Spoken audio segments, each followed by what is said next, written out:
bespoke radio for the masses. Headline edition, July 8, 1947. The Army Air Forces has announced that a flying disc has been found and is now in the possession of the Army. If the game is rigged, change the game. Game changer. I occasionally think how quickly our differences worldwide would vanish if we were facing an alien threat from outside this world. This is Fade to Black with your host, Jimmy Church, on the Game Changer Radio Network and KGRA, the Global Radio Alliance.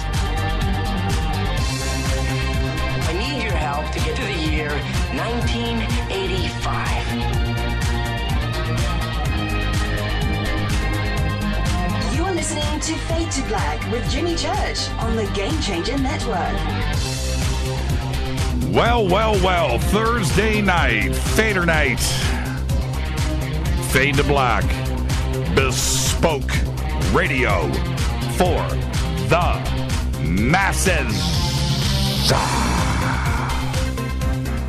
Yeah, man, today's Thursday, July 27th, 207 days into the new year, just 158 days left, and we are live from a bunker somewhere in downtown Burbank, California. And I would like to welcome everybody listening all around the world, all across the United States, hither and thither, to and fro, back and forth, up and down, east and west, north and south, far and near. This is Fade to Black. For KJCR, the Game Changer Network, and KGRA, the Planet, I'm your host, Jimmy Church. What is cracking, everybody? It's Thursday night. It is Fader night. We got Jon Rappoport here with his No More Fake Newsroom Live, followed by open lines all night long. The call-in numbers are 323-825-5045 or 323-275-9695. You can follow me on Twitter at JChurchRadio, Facebook, YouTube. Everything is Fade to Black, JChurch Radio. Just go right now, follow, like, and subscribe. Click on those little buttons over on our website. Simple enough to do. The sandbox is hashtag F2B on Twitter. Everything is in real time in front of me right now. Chat rooms are live to my right. And if you could see, hello to everybody on the bunker cam. I know that it's Thursday night, and we've got all the Fadernauts here tonight. So hello, everybody. How you doing? Okay, now that everything is up and flying, let's just do this. Good evening to the chat rooms. And see, what's funny is they hear me doing this, and then boom, bam, there it is. It just pops up in the chat room. See, it's all live. It's all real time. Come and hang out with us on Twitter. Hashtag F2B is what you want to do. Join in on the conversation. Yes, we do every night on this show a couple of thousand tweets. So get in on the action. I don't read them all. It would be impossible. But I read enough of them. And hashtag F2BQ is Fade to Black questions. Okay? So get it all right there. Very simple. Okay, got all that stuff out of the way. You can email throughout the show, Jimmy at jimmychurchradio.com. Just make it good, and it will make its way in here to me in the studio. Okay? Just make it smart. That's all you got to do. Make it smart. Because it rhymes with Doc. It's that simple. All right. Breaking news. Here we go. Episode 5 of Gaia's Nazca Mummy series comes out tomorrow. Okay. Now I've seen it. Yeah. I'm somebody. And this next episode, this is a little sneak peek. But you've got to go and check it out. Now, if you haven't seen episodes 1 through 4, you can go and do that. They're free right there. Just go to Gaia.com, scroll down. It's right there. Nazca Mummy, click, boom, done. You can see episodes 1 through 4. They got a couple of other extra clips up there, too, as well. Press conference and stuff like that. But episodes 1 through 4 are there. Episode 5 comes out tomorrow. This next episode covers a baby mummy that was recovered along with the others at the same site. It's very small, And there have been a couple of images of it, or maybe just one, and I think in episode 4, maybe 3, 4. It's about this big, right? It's curled up. It's like, in a little ball. It was recovered along with the other mummies at the same site. It is very small. And I can only imagine it's a mummy. It must be very light, too, as well. But it's curled up into a ball. It's about this big. And there are, what you can see in this video, there are some amazing x-rays. And with these x-rays, you can see that it is very much complete. It's a complete skeleton. Also, Gaia has taken tissue samples, and both DNA and carbon dating are being done right now. Okay, the carbon dating has not come back yet. The little mummy does appear to have a likeness to Maria and not the smaller reptilian mummies. More on that in a bit, and I will talk about that later on in the show, too, as well. I've got some other stuff I've got to get to. But until the testing comes back, there's no way to tell if the baby mummy and Maria, the big one, are related. Okay, but it appears to be similar to Maria. 3 fingers, 3 toes, all of that. The shape of the head, the body, and everything else. It's not like the reptilian mummies that are in episodes 3 and 4, which are also very interesting. And if you haven't seen them, you need to go, the reptilian versions of what's going on. You need to go and watch those. Very, very interesting. We'll talk about that tonight, and I'll take your calls on it. But the rib structure, I don't know, man. I did a count, but those ribs go from the top all the way. It's a bizarre body mass there. I don't know how to explain it. One of the doctors in the video, I think it was in episode 4, maybe it was 3, said, that's how a snake, a snake has ribs like that just continue. It's just bizarre to see. Well, the baby mummy is not like that. Now, we have to wait for carbon dating. That'll be back first. And then if the carbon dating comes up with that same time, of Maria, that's going to play out to be interesting. And then, of course, the DNA tests are going to come back, and we'll see what's going on with all of that. But episode 5 is out tomorrow. Okay? I may have more on this tomorrow night. Depends on how stuff play out. Tomorrow night on Coast to Coast. So dial into Coast tomorrow night. I'll be sitting in for George Norrie. Tomorrow, my guest will be the one and only Lorcan O'Toole, Peter O'Toole's son. Will be joining us tomorrow night.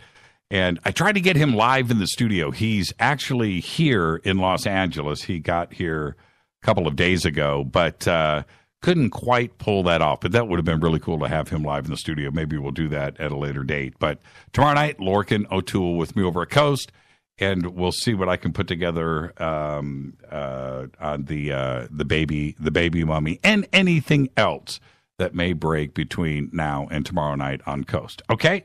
And I promise you, if there is anything to be leaked, I'll leak it. I'll leak it first. This ain't Washington, D.C. I don't care. I will leak. I will take all of the information I get out of Gaia, and I'll be the first one to leak it. All right? Okay. All right. You can see the full series for free right now over at Gaia.com. Episodes 1 through 4 are posted, and episode 5 will be out tomorrow. Now, subscribe to our podcast. We have over 695 archive shows right there for the podcast, just for you. Custom apps, Apple, Android, all platforms. All you got to do is go to iTunes, go to the Google Store, search Fade to Black, download the software that you need. It's all there. All the software that you need is there. Everything is cool and updated and runs beautifully. It's beautiful software. Then after that, just go to Libsyn, click on our banner, go over to Libsyn, subscribe. $2 a month. Best deal ever, right? $2 a month, help support the show. Or you can become a Fadernaut. All the Fadernauts that are here tonight, how you doing? Right there in the bunker cam. Go to our membership area on our site where you will get the bunker cam. People are here tonight. Commercial-free downloadable archives. We have all kinds of different levels of membership there for you. And you can, also get your Fade to Black gear and autographed hats and all of that stuff. Okay, there you go. All of our sponsors help support this show, but they all support you. Life Change Tea. Change your life. Life Change Tea. GetTheTea.com, River Moon Coffee, New Pharma, Ancient Life Oil, and, of course, Studio Dome speakers. Their banners are over at jimmychurchradio.com. All the promo codes that you need are there. The new promo code for Life Change Tea is FADER, F-A-D-E-R. All right? Now, either online or over the phone, just use FADER. Now, if you call in, they're going to say, hey, how did you, you're just going to go, Jimmy. That's all you got to do. Jimmy Church, Fade to Black. All right? Thank you so much. Let's get this show cracking. Happy birthday to today. Maya Rudolph today is 45. Saturday Night Live, hilarious. Bridesmaids, hilarious. Very funny. All those grown-ups movies, all that stuff. Maya Rudolph today is 45. Very funny. And Nikolaj Coster-Waldau today is 47. And he plays Jaime Lannister on Game of Thrones. Right? Jaime's the one-armed dude, right? Right? Jonathan Rhys Meyers today is 40. Why did he make the list? He made the list because he played Elvis. He played Elvis Presley in the TV miniseries Elvis, and he won a Golden Globe for that. He was actually pretty good. So he gets a happy birthday today. Happy birthday, Jonathan Rhys Meyers, 40 years old. OTD, on this day in history. I need a soundbite for that. OTD. 1974. That's right. It happened. The House begins impeachment of Nixon. 10 days later, on August 8th, Nixon announced his resignation on national TV. I will never, ever, ever forget that. I will never, riveted. Never will I forget that. Becoming the first president in the U.S. history to voluntarily leave office. And it wasn't quite voluntarily. He was kicking and screaming. But nonetheless, on this day in 1974, isn't that crazy? Fader fact. Here's a fader fact that you're going to want to write down. Chocolate milk was invented in Jamaica. Yeah, it was. And why is that a fader fact? Because Sir Hans Sloane, an Irish botanist, went over to England and whipped it out and said, hey, I just invented chocolate milk. But he did not. Nope. He had spent a bunch of years in Jamaica drinking that stuff every day, perfecting it. The Jamaicans had already done all of the chocolate drinks going back to 1402. It's just some crazy time. Anyway, so it was invented in Jamaica. But where he goes over to England and tried to lay claim to it. It's fader fact, man. Nobody can really pinpoint down where, who, and what in Jamaica had invented it because they've been drinking it for a long time. There you go. I think Sir Hans' claim to it is, I think he added sugar. There you go. Tonight is another Fader Night with Jon Rappoport and his No More Fake Newsroom Live. He'll be here in a few short minutes, followed by open lines, your phone calls all night long. 323-825-5045 or 323-275-9695. Now, I got to hit this River Moon for this. Old tricky dick. Yeah, I know, right? Karen, that is funny. Okay. I'm going to retweet that. That's pretty good. That's pretty good right there. Yeah, chocolate. No, chocolate. Well, chocolate too. Yeah, okay. All right. It's chocolate milk, but I think chocolate, there's something else to the story. Yes, I tried to get to the bottom of that as well. It turns out that nobody really knew what to do. They knew that cacao beans meant something, right? It just took a while to figure it all out. Thank goodness they did. Oh, man, I love chocolate. I love anything chocolate. Well, for the first time, get ready for this. Here we go. For the first time, scientists have demonstrated laser communications between a microsatellite and a ground station while using the quantum nature of photons to secure the data being transmitted. Holy crap. Listen to this. The work carried out by researchers at the National Institute of Information and Communications Technology, otherwise known as NICT, in Japan, recently published in the journal Nature Photonics, demonstrates an unhackable quantum communications technology known as quantum key distribution, or QKD. You're going to hear a lot about this as the days, months, and years roll by. It's a big deal. Because as the world edges closer to quantum computing, I mean full-on quantum computing is already here.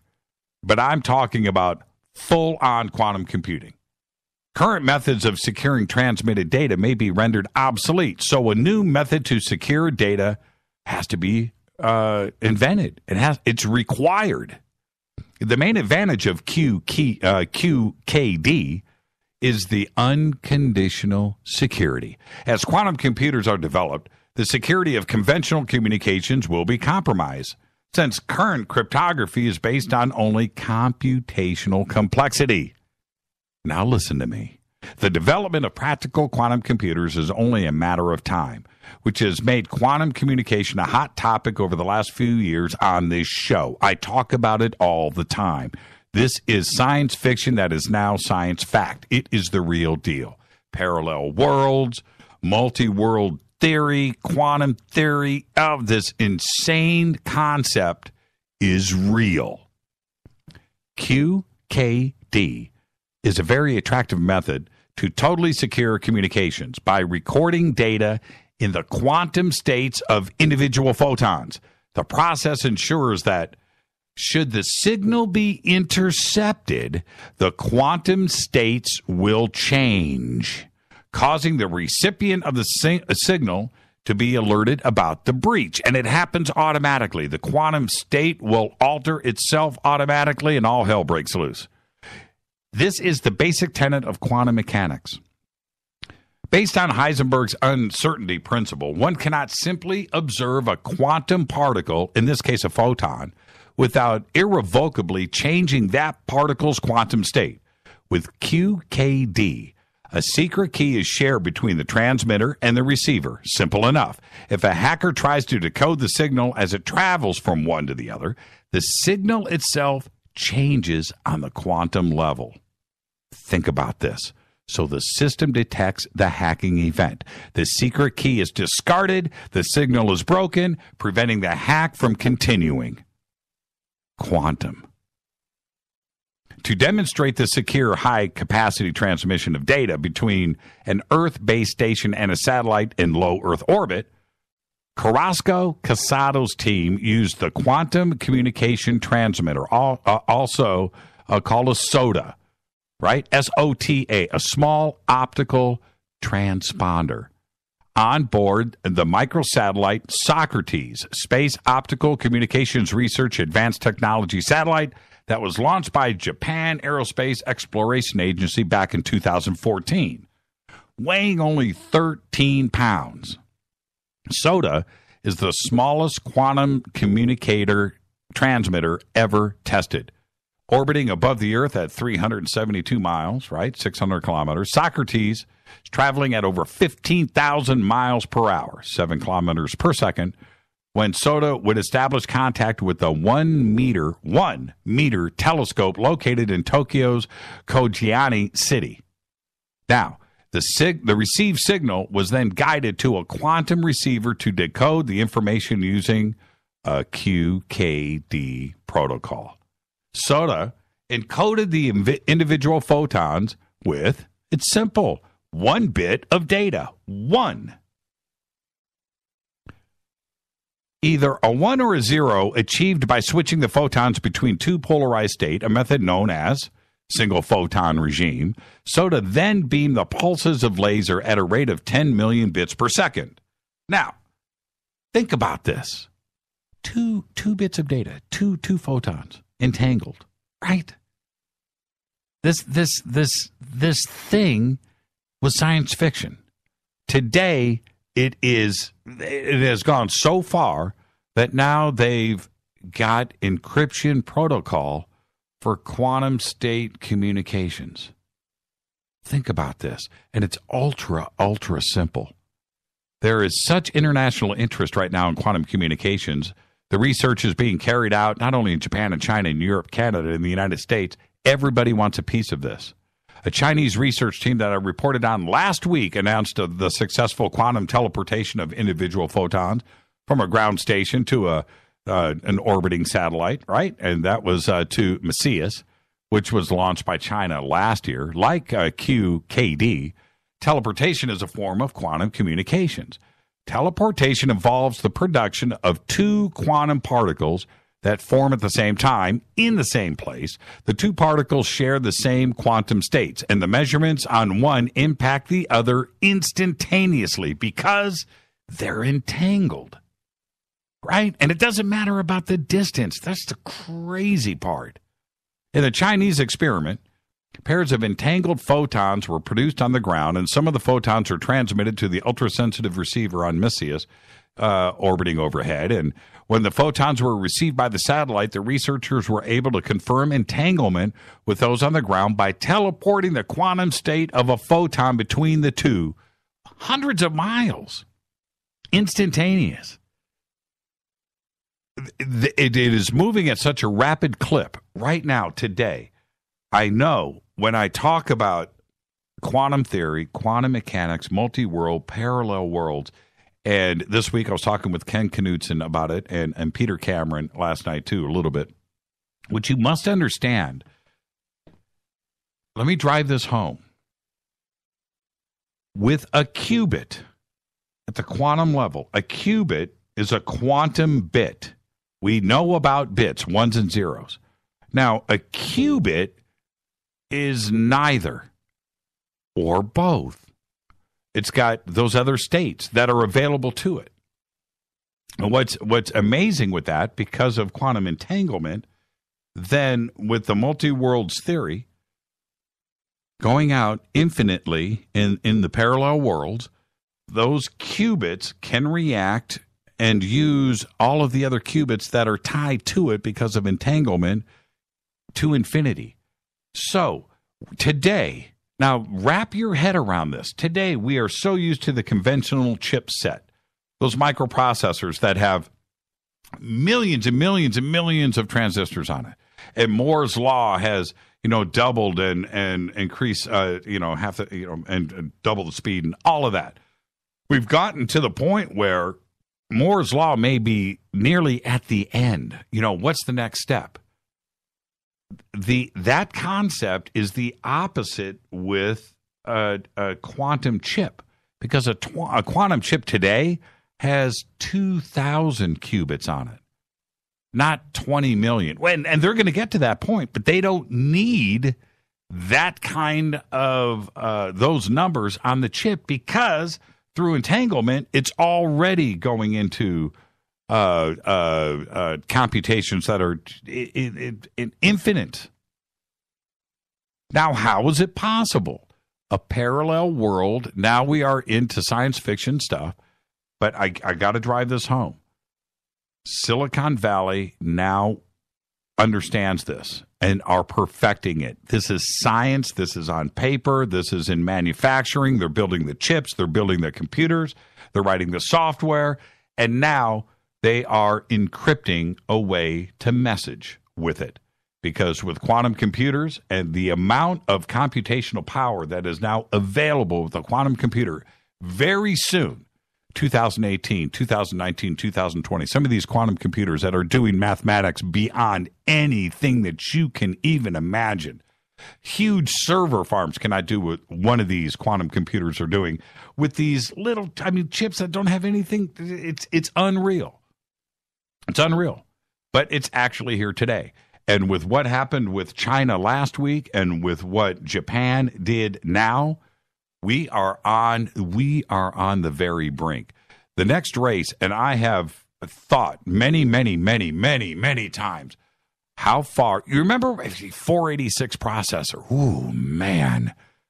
Wow, we're never going to get faster than that. You remember? Okay, all right. And where things have gone. And it was just like, it cannot continue. But why would we need something faster? Why, why? It's so advanced, it's so cool, and things are so slick and streamlined now, and the way to communicate. Remember all the dongles and you remember printer ports and crazy I/O configurations. That's all gone, right? We are really now. This is cool and as complex as things are today. It's nothing. It's gonna not even compare to what quantum computing is going to bring us. It's a whole nother level. And the deal is really simple. It is here now. It's here now. One of the primary uses today, believe it or not, of quantum computing, and you can go and investigate don't believe a word that I'm saying. One of the number one applications that they are using it for right now, exoplanets. The computations that it takes to seek out an exoplanet is immense. And now, because of quantum computing, the search for exoplanets, which is now on the front burner, that is the number one thing. They are able to burn through this and get this information out. The discovery, the proof coming from the private sector of alien life out there is going to be very quick. It's going to be very quick. Not the disclosure that we're talking about. That's not. I'm talking about the scientific community is going to stumble onto something because they are using quantum computers right now to do this first. Think about that. And Silicon Valley 100% is behind this.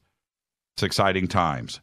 This is Fade to Black. I'm your host, Jimmy Church. Tonight is Fader Night, Thursday night, with Jon Rappoport and his No More Fake Newsroom live, followed by your phone calls all night long. I'm going to take a break, and I'll be right back with Jon Rappoport on the Game Changer Network and KGRA The Planet. I'm your host, Jimmy Church. Follow me on Twitter at JChurchRadio.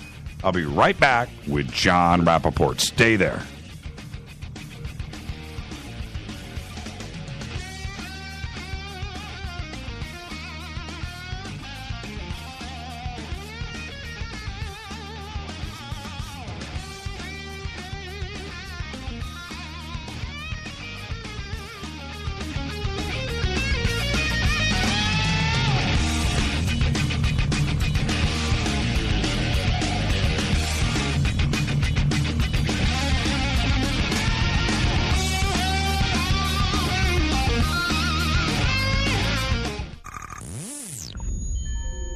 You're listening to Jimmy Church, Fade to Black. Fade to Black will now pause for alien identification. The station that talks the net. KGRA Radio. When you take the beans from Central America with dashes of Indonesian and African mixed in and then roast it to the dark side of Fade to Black, you create the ultimate brew of fringe. Introducing the Fade to Black blend from River Moon Coffee. Yes, River Moon's darkest customized roast was created for the love of Fade to Black. The alchemy of masterful roasting and smoking the beans is in every sip of this full-bodied, dark Java. I need my coffee dark, deep, with distinct bittersweet chocolate highlights, just like the bunker. Leaning further into the darkness of the roast is Fade to Black blend from River Moon Coffee. Just click on the banner at jimmychurchradio.com and use the promo code F2BBLEND for 15% off of your order today. Go Beckley Teppy. Hi, folks. Let's wind the clocks back 60 years. Food was different. Food provided health and nutrition, and using supplements was minimal. Unfortunately, now we have chemicals, GMOs, herbicides, and pesticides that can be quite lethal in the name of our food supply and, of course, the ever-loving dollar. Supplementing our diets can be very important to stay healthy. Cleansing from daily intruders to the body might be critical. Live strong and take charge. Log on to getthetea.com. Our herbal tea is a great way to cleanse from intruders. Our supplements is a great way to maintain and improve your health. When your health is not up to par, go to getthetea.com. No GMOs, no fillers, and organic, and very helpful in keeping you at the top of your game. Life is too short to feel, you know what I mean. Stay in the game, at the top of your game with getthetea.com. That's getthetea.com. Again, getthetea.com. 9 out of 10 geneticists agree. Fade to Black is not your father's radio show on the Game Changer Radio Network and KGRA. The Planet. Win big with KGRA this summer. Tickets and hotel accommodations to the biggest conferences, autographed books and DVDs, chances to win all-inclusive conference cruises, and private dinners with your favorite KGRA hosts. Click the contest tab at kgraradio.com for your chance to win big this summer. Your contact for the best alternative talk radio on the planet. kgraradio.com. Hi, this is Rob Reiner from Anvil, and you're listening to JimmyChurchRadio.com. What's up? I'm Chris. What up? This is Kyle Massey, and you're listening to Jimmy Church Radio.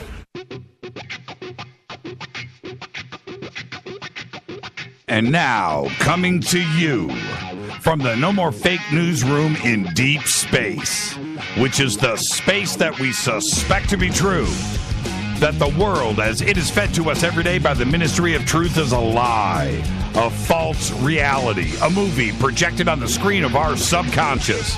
This, however, is the breakout. All the screens crash, they all go down, and we see the light of day. A new day. No more robots, no more androids. It's the No More Fake Newsroom with Jon Rappoport. Take it away, John. Thank you, Jimmy. Thank you. Good to be here, everybody.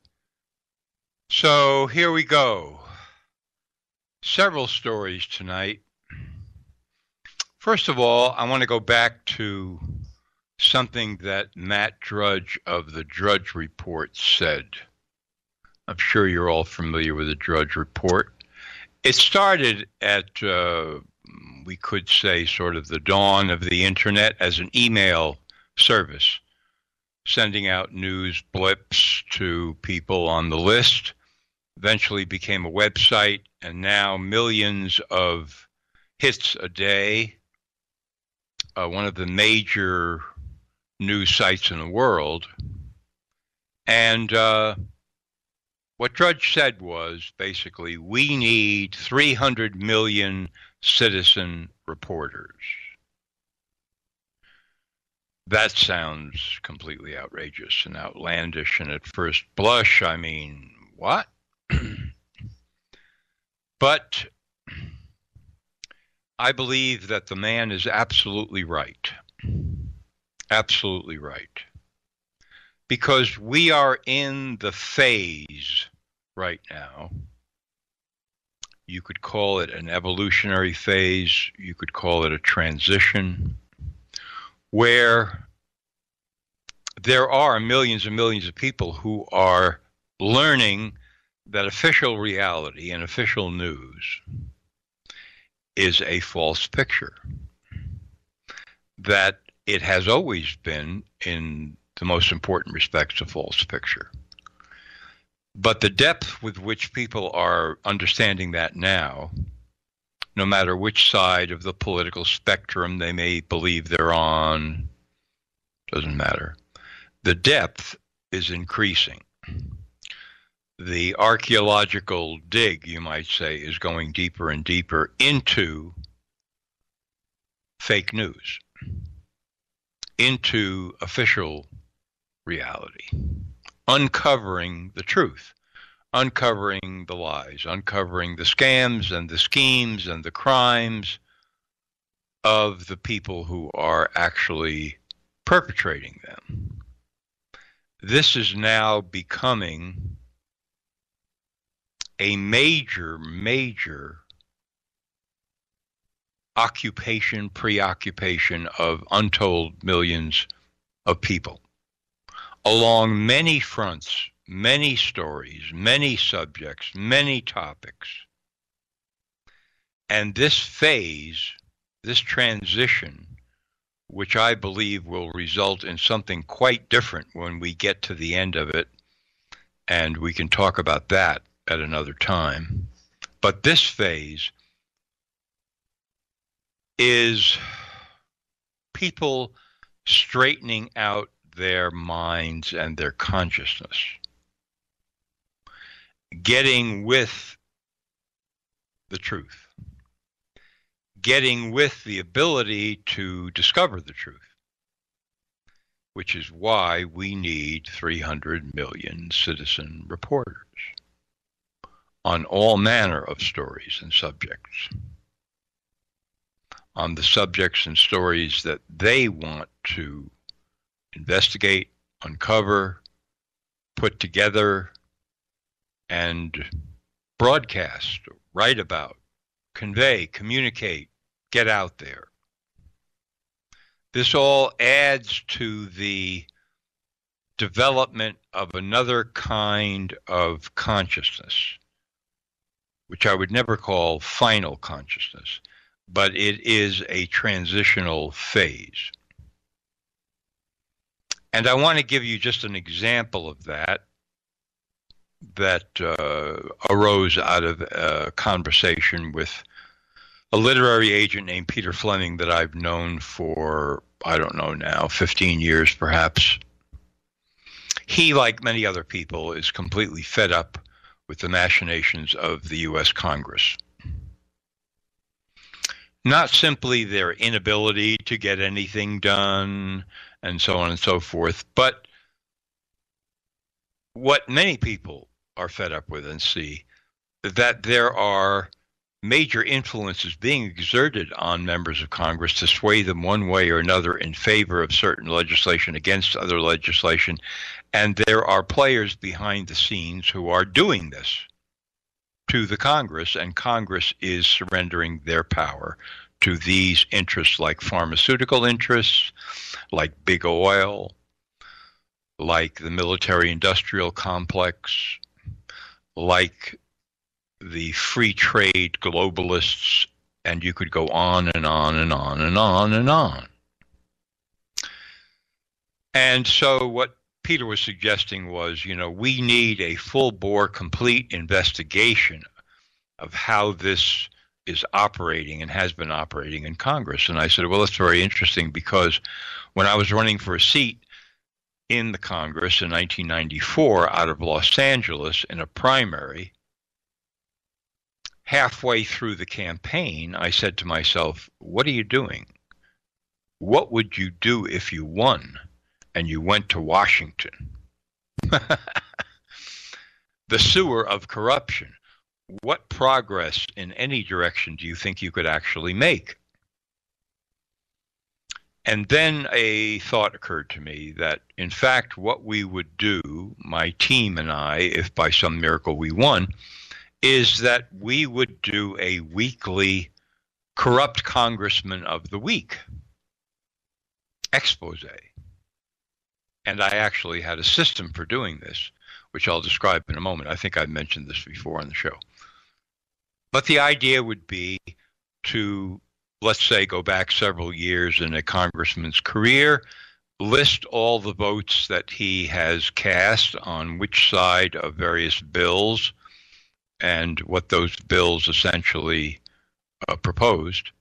And then in another column, by consulting public records on campaign contributions, where the money comes from, where he had taken money, from whom, from which individuals, from which companies, and so on and so forth. And they would match up. You would see, in certain cases, very much the influence. And the idea was that we would do this with giant posters on the sides of trucks, which we would rent and drive around Washington, D.C., with a big headline, Corrupt Congressman of the Week, and a photo of, John Smith, the congressman. And then you would see in bold print on the left votes that he had cast for which bills, and on the right, contributions, campaign contributions that he had taken and how these lined up. And of course, every week there would be a new one. And of course, if I were a congressman, I would be censured roundly and exiled from any kinds of committee assignments and called all sorts of names and so on and so forth. So what? That was the idea. Well, that's what I said to Peter. I said, well, what we need here is citizen reporters who live in different states. And just for starters, let's pick a state, Indiana. So somebody who lives in Indiana would start researching public records to see what a particular congressman or senator from Indiana, which way he had voted in the last few years and what campaign contributions he'd taken, and start a blog and publish the information and make commentary where it's appropriate and so on and so forth. And by this method, you could eventually corral a tremendous amount of information that would expose, on one level, the corruption that is endemic in Congress. But you would need a number of people to do this, and they would have to take it on themselves. It's not something where daddy and mommy run this situation, and this is, self-starters, people who can do it, people who want to do it. I strongly would recommend such an activity. It would be illuminating for many, many people. And of course, people in other countries can take the hint as well. This is just one major, project for 300 million citizen reporters. This is a new phase of the phase where instead of simply spectatorship, active participation.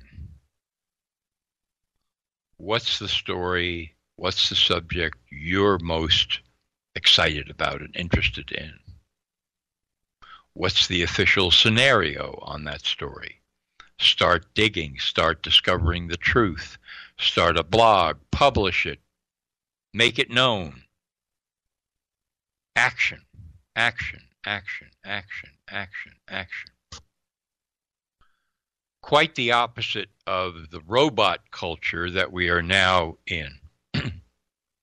We are now in a robot culture, which is the downside of this phase, where you see young kids wandering around the streets or sitting in shops or cafes or fast food joints who apparently cannot look up from their cell phones.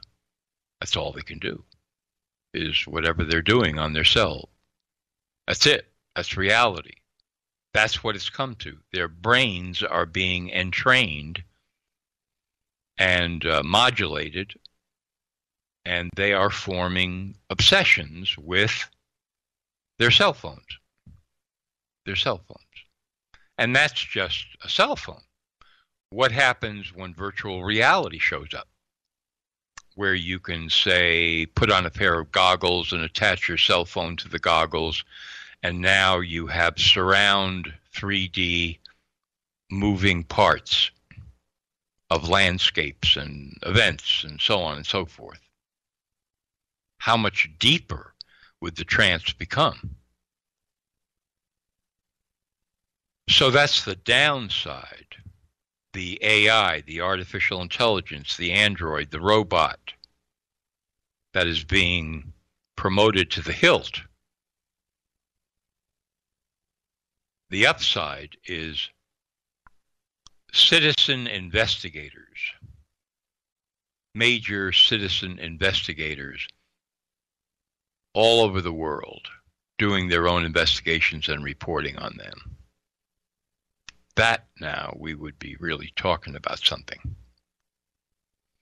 But of course, nobody can force you to do this. You have to want to do it. I could talk myself blue in the face, and there would be a number of people that would just go, yeah, well, I don't know, well, what can you do? It takes insight, realization. I am a creature of free will and decision and choice and desire. And I desire to investigate and to expose what I find and to be as competent and energetic and uncompromising as I possibly can be. 300 million citizen reporters. That would accelerate the phase that we're in, the phase of exposure of official reality. In order to ascend to a new reality or multiple realities, which is really what we would be talking about in the future, near future, we have to crash the official reality. We have to dispense with it to such a degree that that is the next step, the invention of new realities, which is already going on, of course. Okay, so that's my first shot out of the box. Think about it. Give it some real thought, because you can participate. So we've got a story here out of Merck Pharmaceutical. Very interesting. They're sponsoring a contest in conjunction with Amazon's interactive voice machine called Alexa.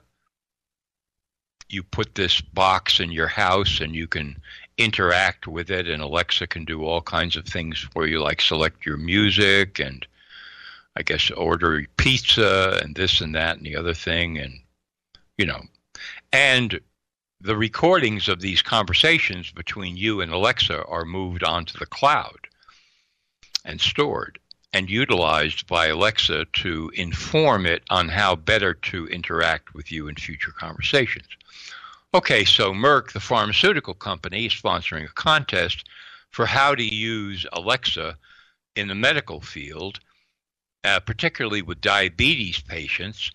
And one of the 5 finalists in the contest, these are all companies, basically, that are entering the contest, is suggesting the following: that Alexa becomes your personal intelligence agent if you have diabetes. And it can detect, and I'm quoting now, detect abnormalities in your home. And if necessary, notify, get this, care teams. Care teams. So I wrote a piece about this a few days ago. So what I'm imagining here eventually is Alexa detects the crinkle and the crunch of the user in his home who has diabetes, opening up a package of cookies, see? And because Alexa is now so finely tuned, it can tell what's happening, right? Diabetic is about to eat cookies, right? No conversation. That's an abnormality, right? Reports directly to a care team, right? What's a care team? There's got to be people who show up, right? That's what a care team does. And they show up. And they disarm the user of the cookies because they have to protect. Protect and defend. Defend and protect. Intervene. You see, you're always on the edge of an intervention. And this would be real for the user who has Alexa, who has diabetes, could sign up for this program. Everything is voluntary at first. That's the way it works, right? Oh, this is wonderful. I feel so happy because my Alexa is protecting me, and I almost ate an Oreo today, but the care team showed up and slapped the Oreo out of my hand, and we sat down and had a conversation, and I welcomed them to look through the house to see where, the stash and where it is, and and they took out, some booze and cookies and whatever. You don't think people would go for this? In a heartbeat. In a heartbeat. The robotization of the share and care utopia. This is real. I'm not making this up. Understand? This is real. This is actually happening. The contest is entering its final stage. And then we will see who wins, which entry wins. But of course, we know where all of this is going. You have an automated guide, a counselor, a friend who can talk and listen and interact with you. It's all mechanical, but you believe it's real and it's human because you've been talking to it and listening to it for a year or 2 years, 3 years.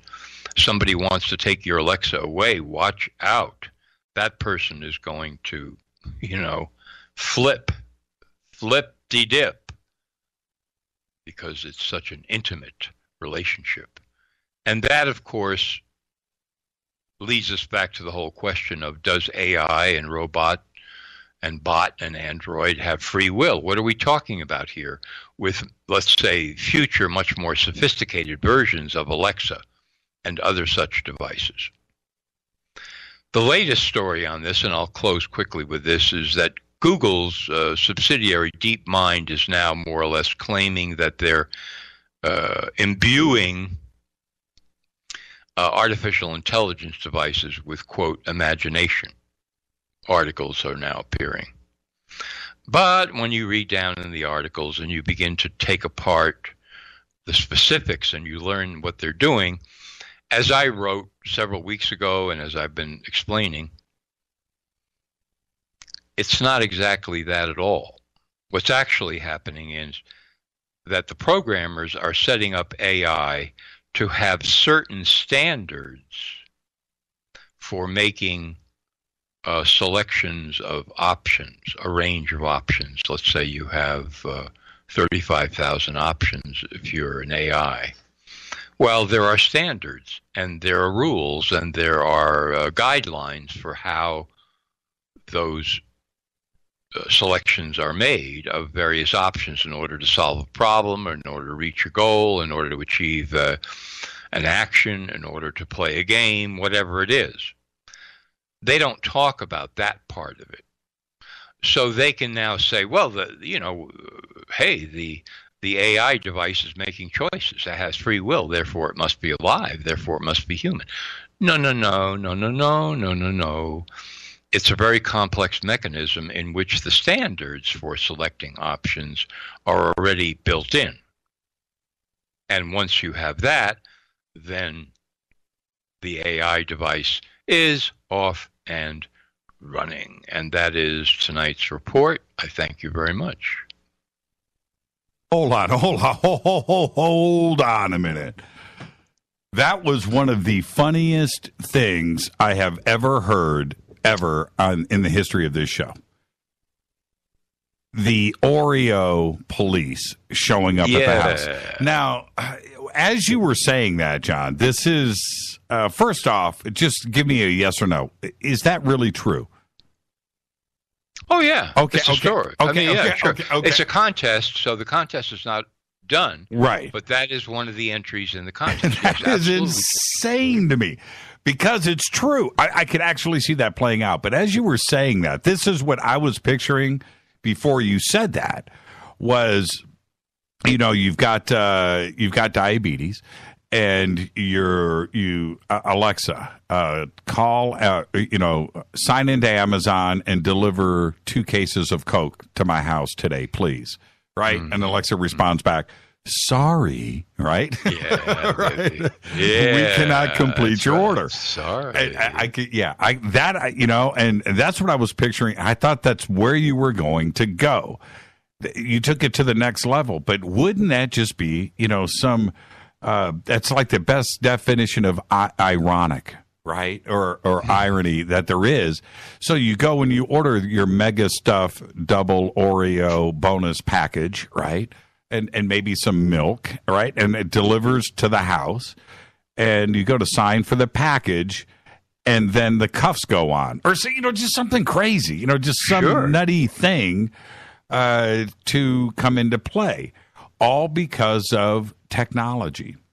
The ability for Alexa not only to study, and Siri also freaks me out too as well. It activates all the time. Right. I mean, I just said Siri right now, and it freaking activated on my phone, right? So that's a bizarre thing. So, was this murder case that happened, I forget what city, it doesn't matter, somewhere here in the United States, where this guy killed his friend and killed him in a hot tub. Now, I don't know the background to it. There's, I do, but I don't want to get into it now. But as it turns out, it was captured on one of those devices, whether it was Alexa or whatever.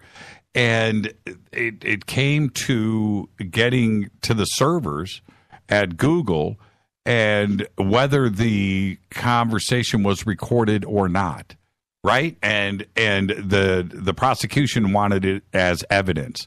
Now that goes into, it's like Minority Report, right? Mm-hmm. That now this is an admissible thing that everybody is aware of. And where it gets complicated for me, John, and we should talk about this on a future show too. You come over to my house, right? Rita, myself, and we have a bunch of really cool open thinkers and we do our thing, right? Smoking, drinking, chilled vodka, bacchanal, late night conversation, right? And we're sitting around. And if you know that there is a device locally that could record a conversation, now are you censoring yourself? Does that, right? And Absolutely. What if somebody says in that conversation, bomb, right? Terrorist, president. It's just in an open conversation. And the next thing you know, you got a SWAT team deploying from a helicopter. Let me tell you a couple things that are quite real here, because I did a little research into Alexa.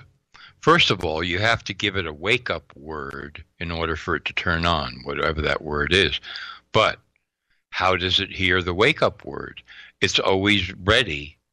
So it's always on in that sense. It's listening. That's right. All right. And exactly what you're talking about, this has to do with surveillance, because these conversations that you have with Alexa, as I said, about anything are stored on the cloud. They're recorded and stored. Now, what happens if the FBI contacts Amazon and says, we want access to this recording or these recordings because of a case that we're investigating? Patriot Act. Yes. Patriot Act, this, a FISA court, right. Warrantless, all of this. And Amazon states that they publish some general statistics on how many requests they get for these recordings. But can you really find out, if you're the user, whether or not any of your recordings have been asked for or demanded for by the FBI? That is, to me, an open question. All of these things come into play. They do. And not only, you see, and this is where it goes a step further. The trigger words that are there, Google and Amazon will not publish what those trigger words are, right? But they will tell you that we're adding to it all the time, when we're advancing the technology and things are getting smarter. But you do not know what those trigger words are, what activates it. And like I said, bomb, right? meth, whatever it is. I don't know. Whatever it is. Whatever. And that stuff triggers it, and you do not know. You do not. I know that Google says that they only keep 30 seconds, the previous 30 seconds on the cloud, and the rest of it is erased. I call BS. There's no way, right? Amazon won't tell you, right? They will not tell you how much is recorded and how they're using that information. You sign your life away with the second you activate that. And you go and you click on the software and you go to that user agreement, right, that nobody reads. And I know that's an ongoing joke here in in pop culture. You know, who reads those user agreements these days? Nobody does. They're so complex. You just do it because you want your new device to be activated. You want your new thing running. You want your new software installed. You want your new program, whatever it is, and you just click agree and you move forward. I do it 10 times a week. You know, I've got a life to run. I can't read user agreements. So anyway, end user agreements. And you don't know what's going on with that data. And there is certain criminal things that are implied in the user agreement. If there is a crime committed, right? If there's a crime committed, your data can be used for a trial. Evidence, yeah. Yes. And it's nuts. Here we are, man, the ministry of truth, right? It's so here. John, thank you. We just did a little overtime, and thank you for doing that. But it is a very, very important thing. Technology is here.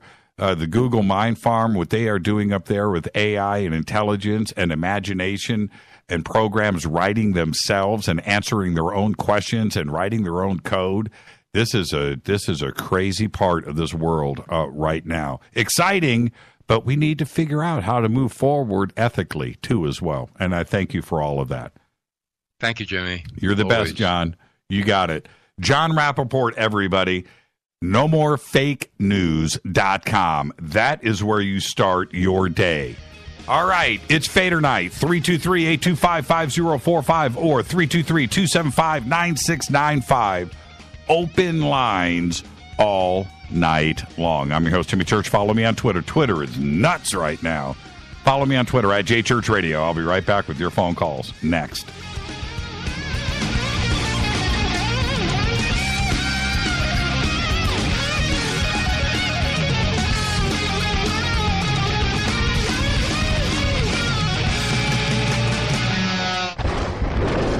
This is Fade to Black with Jimmy Church on the Game Changer Radio Network and KGRA, the Global Radio Alliance.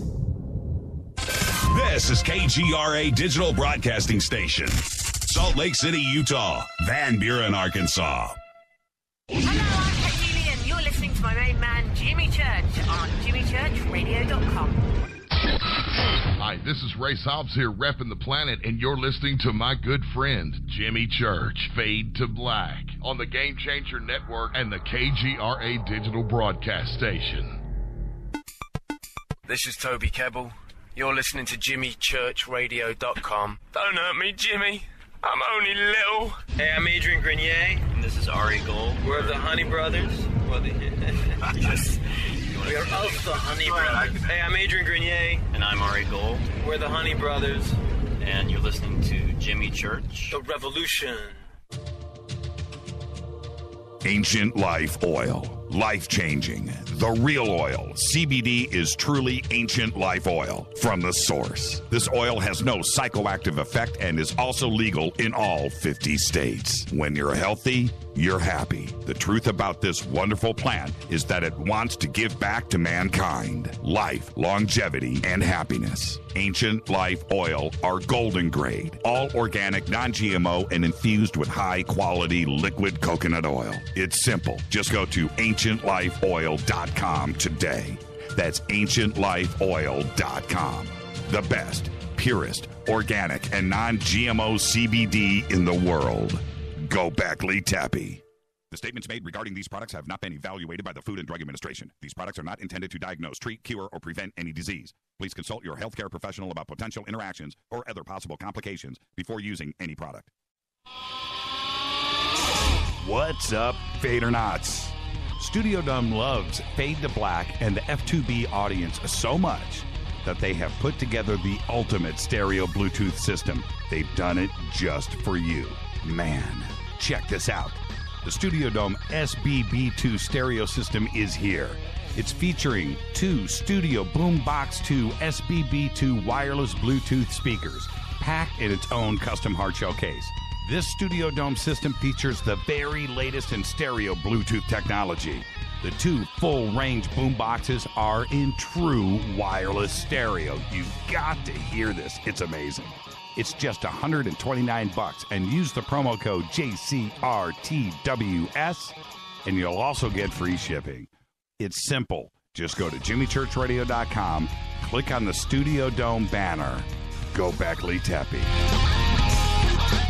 This is Micah Hanks of the Gralien Report, and you're listening to Jimmy Church on Fade to Black, across the globe on the Game Changer Radio Network and the one and only KGRA Radio, The Planet.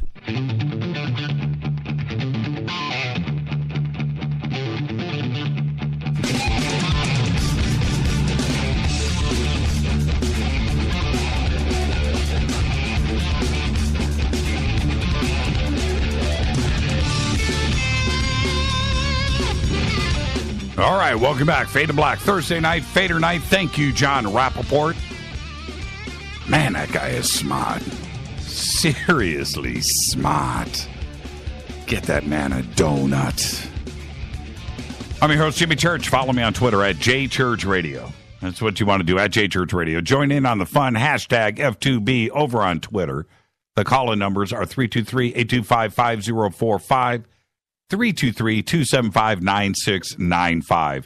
The Nazca mummies, episode 5 comes out tomorrow. I would like to talk about that. Have you seen episodes 1 through 4? Specifically, episodes 3 and 4 are very, very interesting. Look, episode 1 and 2, yes, that opened up the door on all of this.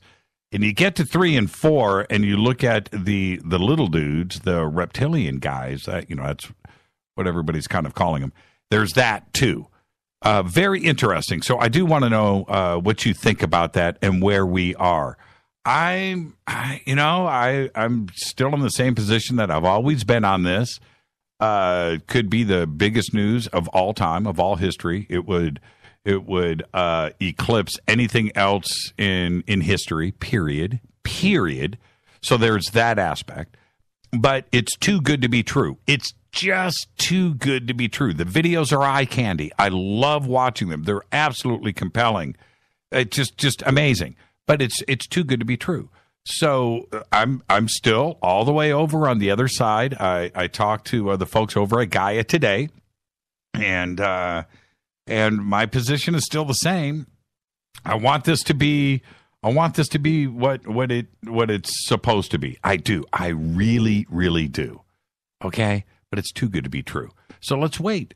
We've got some. I'll continue on tonight with all of the conversations tonight. We'll be talking about this, but the dating on these now is all over the place. We have Maria.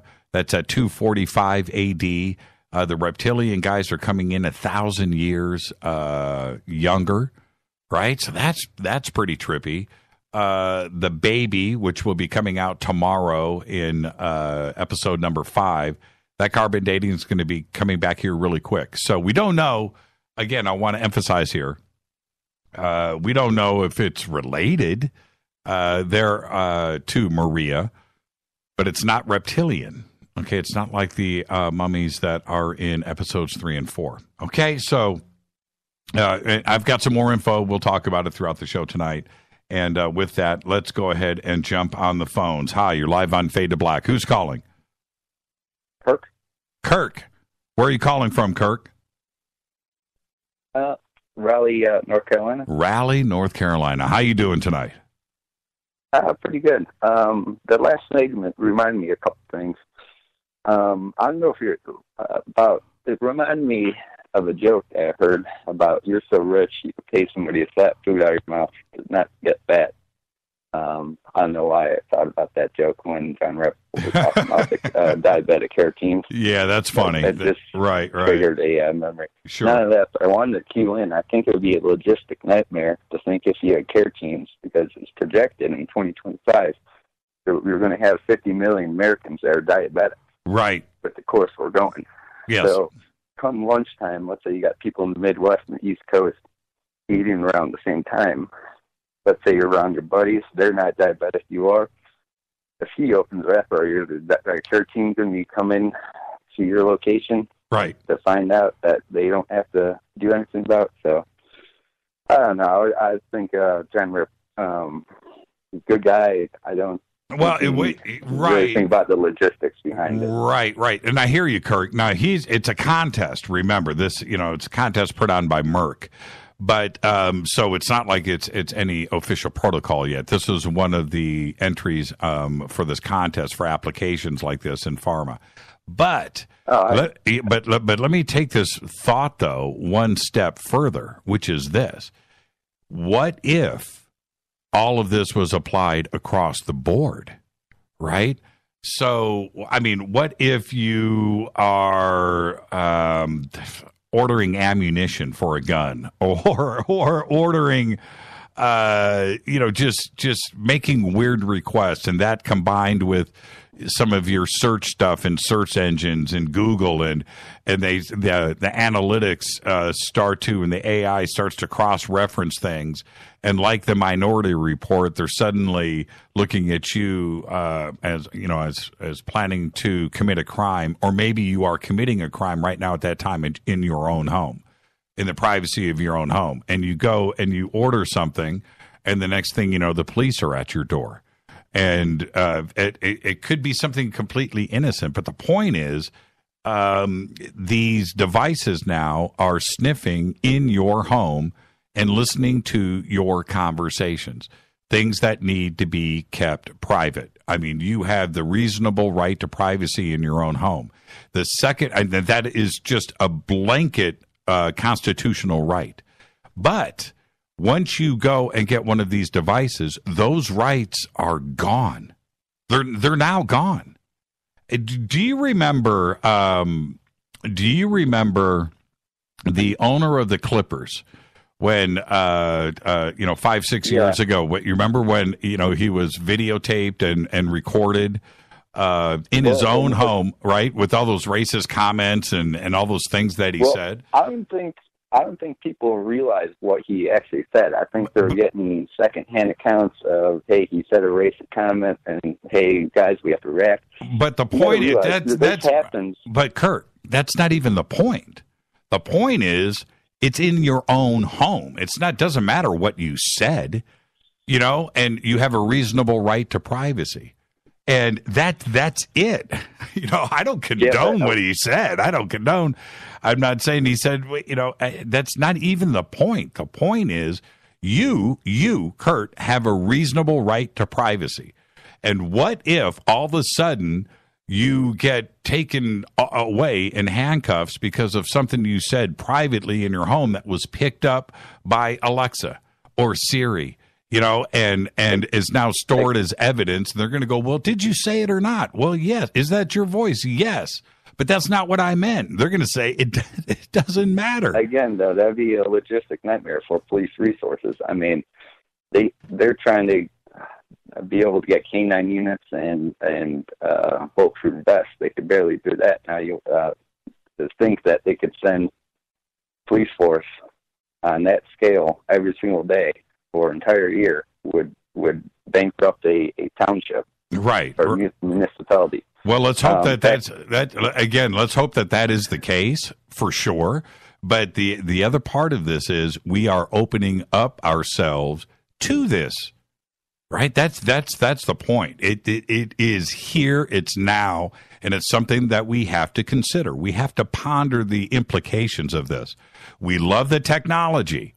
We love the technology. Alexa, I want to watch reruns of The Sopranos tonight. I want to binge on the full season. And you turn around and look at your TV, and it's already there.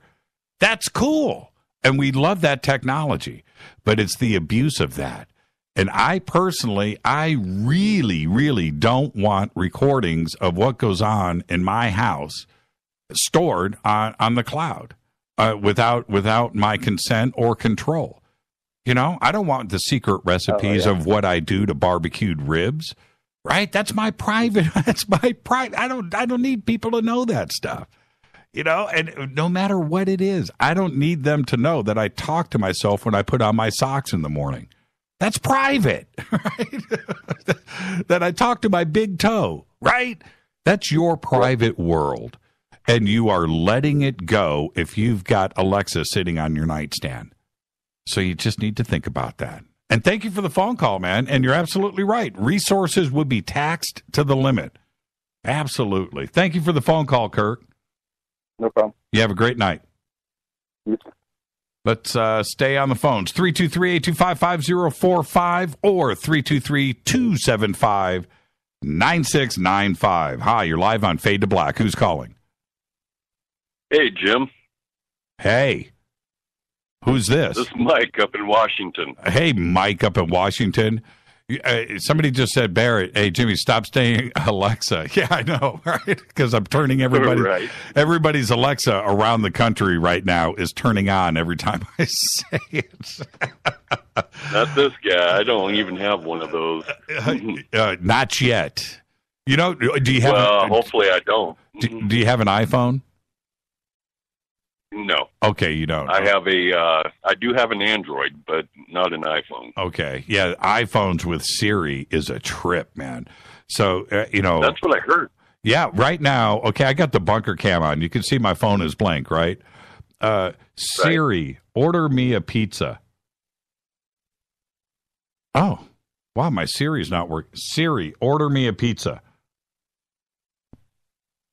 Okay, now all of a sudden my phone's not working. Okay.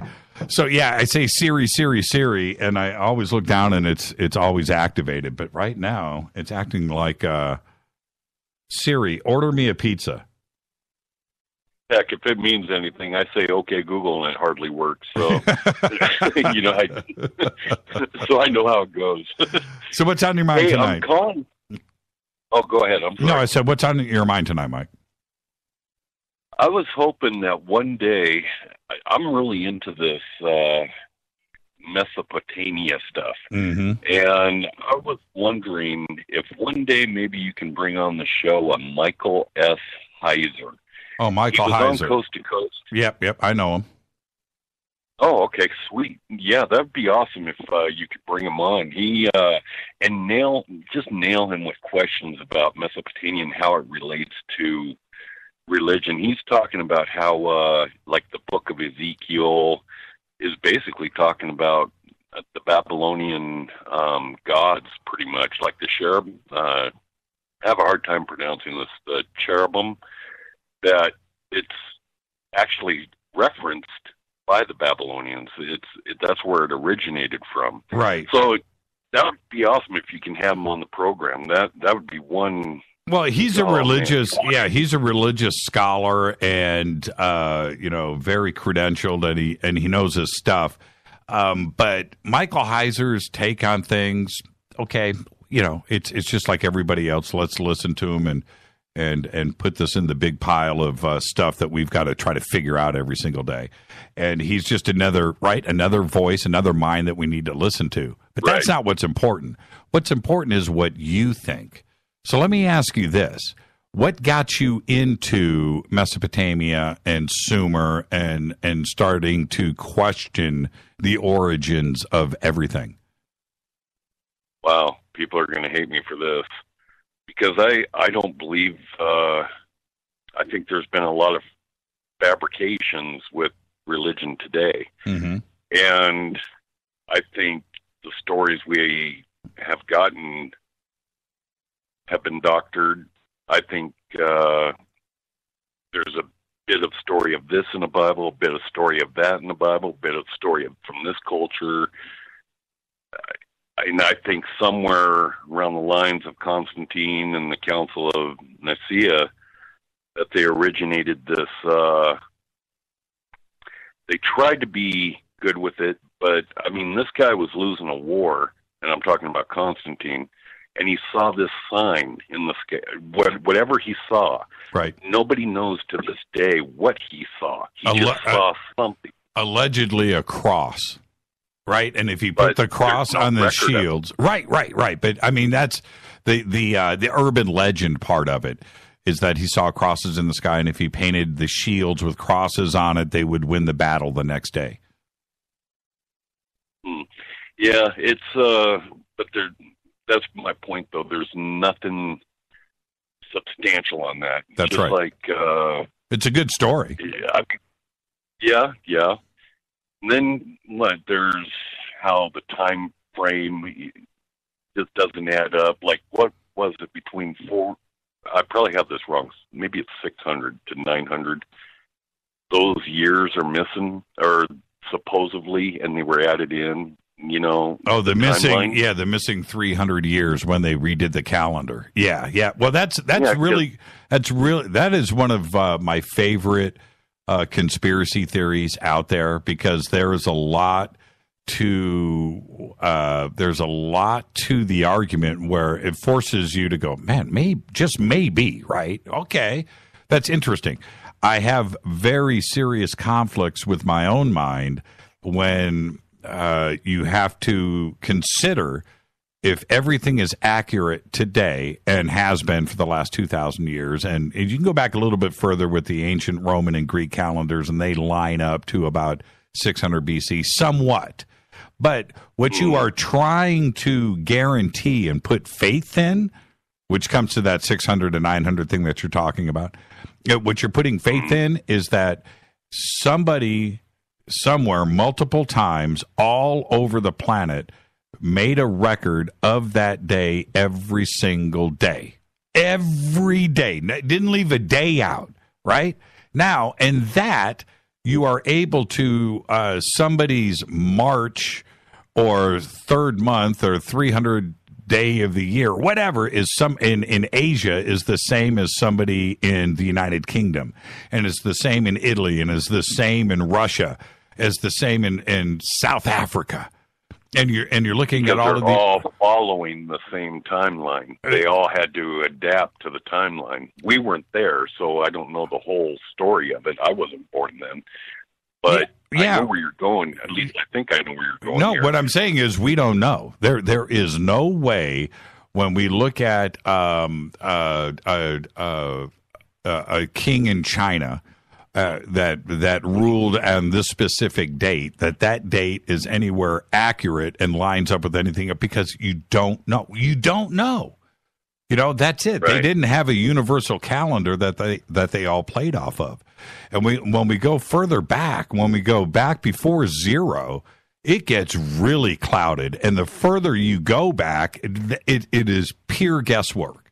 There isn't one. Agreed. Yeah, there isn't one. This is what's crazy, Mike. There isn't one bank of knowledge where you can go right now and go, okay, who figured out all of these calendars? Who figured them out? Because you can go into any Wikipedia, you can go into any encyclopedia, you can go to any resource and look at, this guy lived at 1000 BC. This queen was at 900 BC. You know what? No, nobody knows. Nobody. Right. What the calendar we go by now, Jimmy? Who got that going? Well, you're talking about the Gregorian calendar again, yes. And I don't want to sound like I'm some PhD or some historian, but no problem. But everything that we are working on now is based off of Roman and Greek. And as it rolled into modern history, where you're getting into Constantine, 300, 400 AD, 500 AD, they went back and took a look at it and said, okay, we need to have something consistent here, and created the Gregorian calendar. And I'll look that up right now. I'll just do this in real time. So, but all of it is based on, and he was a monk. Okay. All right. Mm-hmm. So let's, okay. Yep. Okay. Now here we go. The Gregorian calendar is internationally the most widely used civil calendar. Is named after Pope Gregory the 13th, who introduced it in October 1582. Okay. Yeah. 1582. The reason I'm bringing all this up is because anything Roman, I have a hard time with. Anything that their writings, their scholars that wrote these stories, I believe more in the history. You got the, I'm trying to get to my point here, but I'm veering off to get to there. You have the cylinder scroll of Cyrus. You have the scroll of Hammurabi. When it comes to what, like I said, I'm probably going to get people upset with me, and I don't mean to. It's just these are thoughts going through my head. But like in the book of Jeremiah, it's almost matching the cylinder scroll of Cyrus, except for the cylinder scroll talks about Marduk. And in the book of Jeremiah, they took that out. They just say the Lord God. Or Hammurabi, his laws are darn near identical to the Hebrew laws, and there's similarities, just like there's similarities with Sargon the Great, or Sargon of Akkad, pretty much, about being in this little, what is it, the little basket going up a river, same as Noah, or Moses, excuse me.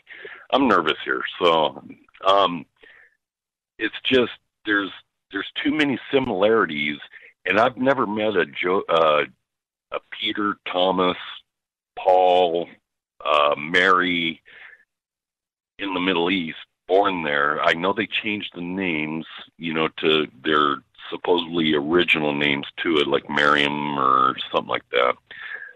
But there's just too many weird things that my brain just won't understand or comprehend, because why all the name changes in these books, but yet the old literature, there's a lot of actual names that fit that area, that fit that. Yeah, I get it, Mike. I do. And we're going to be headed towards a break here. So let me say, the old game of telephone, right? Mm-hmm. Okay. Well, just imagine that played out over hundreds of years, where things weren't written down, things were told, and the stories were retold and retold and retold and retold and retold through generations. Eventually, it got written down, probably in Greek or something, eventually later, just like the first books in the Bible. But that is how things were always done.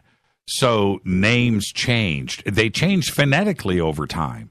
And that's why some names in some cultures sound similar to names in other cultures, but it's the game of telephone and translation and intention. And it happens over time and over time and over time. Eventually it got written down, and it's probably not even close to originally what happened 500 years before that. 500 years of the game of telephone.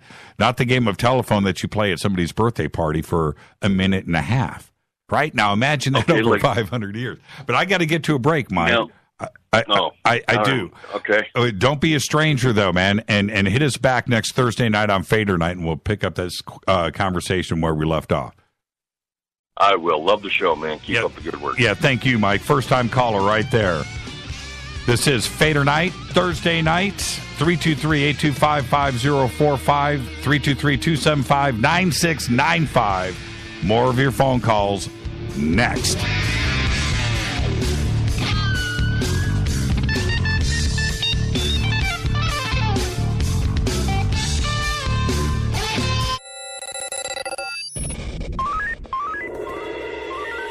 Way out here, we listen to Jimmy Church. You're listening to Fade to Black. Always on the edge of the hottest alternative talk. Jimmy Church with Fade to Black. KGRARadio.com. ¿Qué tal, mis amigos? Yo soy Mario Carson, el tiburón, y los invito para que escuchen a mi buen amigo Jimmy Church Radio. ¡Claro que sí! Hello, Fadernauts. This is Jimmy Church, and I'm introducing New Pharma, a company whose products are based on science. Human function based on the endocannabinoid system, or ECS. New Pharma firmly believes in this science, and their research indicates that support of the ECS provides the beneficial effects for a healthy lifestyle. New Pharma's science includes relief capsules for pain relief, sleep capsules, which are natural support for occasional sleeplessness. Foundation is support for your ECS, and Fit capsules support your active lifestyle.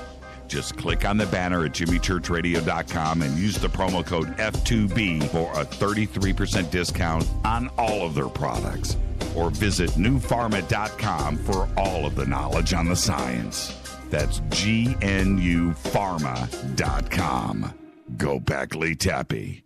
Do you worry a lot? If you're forgetful, nervous, moody, or overwhelmed, chances are you're not protecting yourself from the ravaging effects of stress and anxiety. No matter the cause, ongoing stress and elevated levels of the stress hormone cortisol can rob your memory, your health, your quality of life, and your future. Now you can combat the effects of stress and anxiety while improving your memory and recall at the same time with the dietary supplement Calm and Clever. Studies show that the ingredients in Calm and Clever reduce cortisol by as much as 30% in as little as 1 to 2 weeks and increase your ability to recall facts, names, and numbers in 4 to 12 weeks. Calm and Clever was created by scientist Kurt Hendricks, a principal investigator in 2 NIH-funded studies on Alzheimer's disease. Try Calm and Clever for 2 months. You'll feel the difference. Call 1-800-758-8746 or go to calmandclever.com.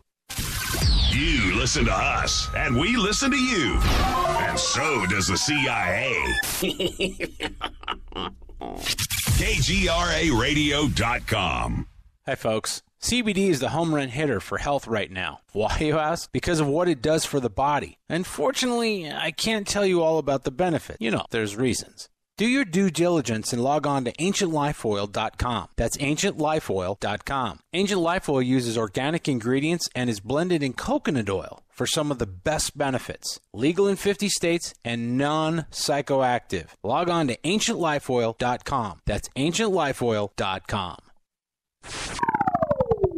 You are listening to Fade to Black with Jimmy Church on the Game Changer Network.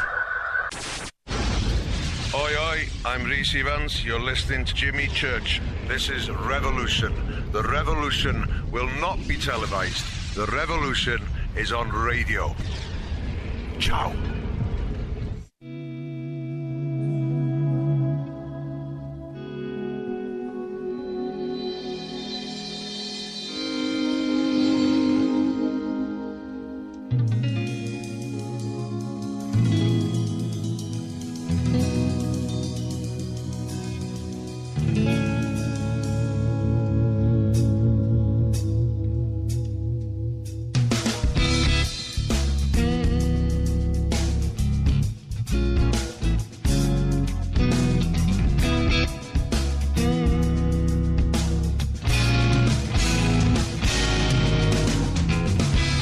All right, welcome back. Fade to Black, FADERNIGHT. Open lines right now, 323-825-5045. 323-275-9695 if you're on hold. Stay right there. I'll get to you in just a second. And I'm watching it click. Just stay right there, caller. Stay right there. I'll bring you in right now. Okay. Hi, you're live on Fade to Black. Who's calling? Yeah, this is Lawrence. How you doing, Jimmy? Hi, Lawrence. How are you? Okay, turn me down in the background. Actually, I didn't even have you on. Okay, it's weird. I got an echo going. Okay, what's on your mind tonight, Lawrence? No, it's okay. It's okay. Bro. Okay. What's on your mind? Well, I just wanted to touch base on that last caller you had. It's kind of funny, and I don't really want to bring a lot of religion into the show. But the same thing that he was feeling, I felt myself a little while back, and I started to realize that there really is a big deception within our world, and religion, I feel, that was used to deceive a lot of people over time. It had to be. It was a tool. It had to be, of course. Absolutely. So, I really started to look at ufology. And then when Ancient Aliens, when that show first piloted, I said, you know what? This is it. This is that other connection. And then I really I dove back into Christianity so I could really read some of the stuff from the past. And I said, here it is. A lot of the stuff that I was missing, it was because I only learned a little bit. So I said, I really need to start looking at other religions. So I looked at Islam, and I started looking at Jainism. I started looking at Hinduism, and I started to see that, if you all really want to know the truth, we're going to have to look at all religions as a whole and really start to connect the dots worldwide, and that's how it's going to have to happen.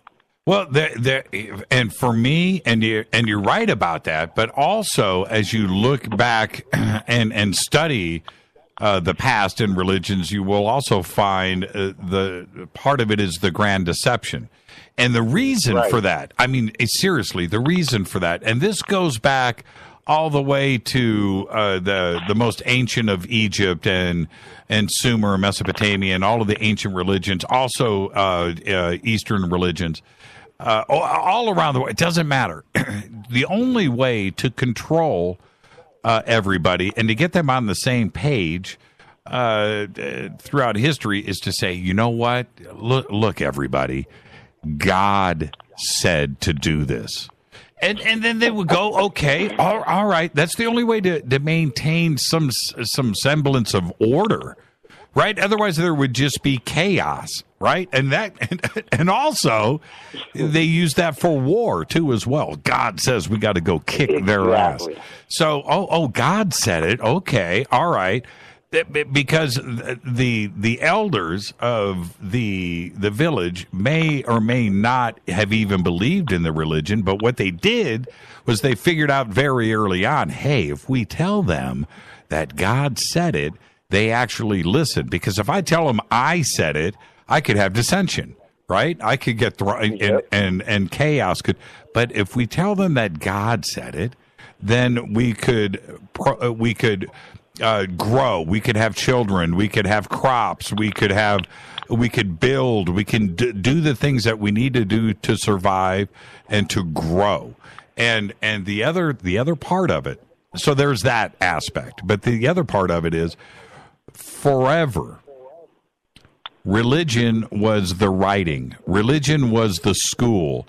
The only guys that could read and write in the village, in the town, in the city, in the country were of the religious orders. So they were the ones that were writing everything down. And a lot of history comes from religion and how they documented everything. And it goes to everything from taxes and crops and the courts and laws and all of that. It was somebody from the religious order that was doing it. So they knew that they had that kind of control. Why? Nobody else can read, right? So we have that power there. You know, what are you writing down? Well, it doesn't matter. You can't read it, can you? Right? Read it to me. I can't. Good. So there's that form of control too as well. And it went down all the way through to today. So I totally agree with you. Going back and investigating all of this will answer some things about history, but I think it will also start to and continue to unveil the lie that was used for control. And it really, exactly. It's a simplified way, Lawrence, of looking at things, but sometimes a simple way of looking at it like that is actually the correct answer. And I don't want to just dumb it down, but for me, it answers so many questions, and I don't have to like trip out and try to look at the bigger conspiracy of things. No, you know what? That's probably exactly how it went down. I know this. If you and I were, the two dudes running some, village in somewhere in the Middle East 5,000 years ago, and we've got some kind of tribe going, if we figured out the God angle on this, we would play that. That's it, man. That's our play. Right? Am I right? God's, you figured out that the sun and it is showing up, and you guys have figured out that, or you and I have figured out that the rains are going to come, and there's certain things that are about to happen, and we figured this out. Don't complicate things for the village, right? They're not going to understand all of that and calendars and everything. No, you just say, you know what? God says tomorrow we plant the fields. They're all going to go and start getting work done. Right? You can't complicate things. And that's it. That's my simple way of looking at it. Well, you're absolutely right. But see, that's the problem, is that this control goes so far back that we don't even know when it started. So when you look at everything in a bigger scope, who really is controlling the big picture? You know, we always say it's the elites. Well, who really are these elites, and how high do they really go, and how far back do they go? Yes, you know, we sit here today, and we work and we struggle, but is that the way we're really supposed to live? You know, I mean, you could go back, but anytime a culture is conquered, what happens is they're enslaved, and then those who don't conform or convert are slayed down. So that culture now, their belief system becomes those who conquered them, and this has been the big problem since who knows how long, you know. And you don't know how many cultures and beautiful things have been forgotten because they were suppressed. Right. Yeah, absolutely. Oh man, that is such a wonderful subject. And you know, when if we go back and you start to if you go back and start to think about the domination of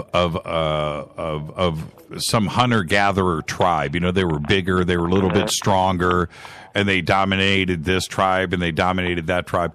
Could that be those tribes eventually have gained control of the planet 10,000 years ago? And those are that very same thing is what is ingrained today. When we talk about the powers that be, right? Everybody talks about that, the cabal, the Illuminati, right. You know, who is really, it could be going back a long, long ways and involve alchemy and the mystic schools and forgotten religions that have been secreted away. And knowledge that we don't know anything about because we're not supposed to know anything about it. You know, it could be something as crazy as that too, as well. I think about this stuff all the time, Lawrence, and that's the beauty of this show, isn't it? It just forces you to think. Absolutely. Thank you so much, my friend. Where are you calling from? I'm calling out from San Jacinto, California. There you go. Thank you, my friend, and have a great rest of your weekend. We'll see you tomorrow night on Coast to Coast. Absolutely. I'll be there. You got it, Lawrence. Thank you, my friend. Absolutely. Have a good one. You too. Man, I love FADERNIGHT. Man, the FADERNOTs, you guys are the smartest of the smart. Let's go back to the phones. Hi, you're live on Fade to Black. Who's calling? This is Gabriel. Gabe, how are you? I'm very good, Jimmy. How are you doing? Man, I haven't talked to you in like a year and a half.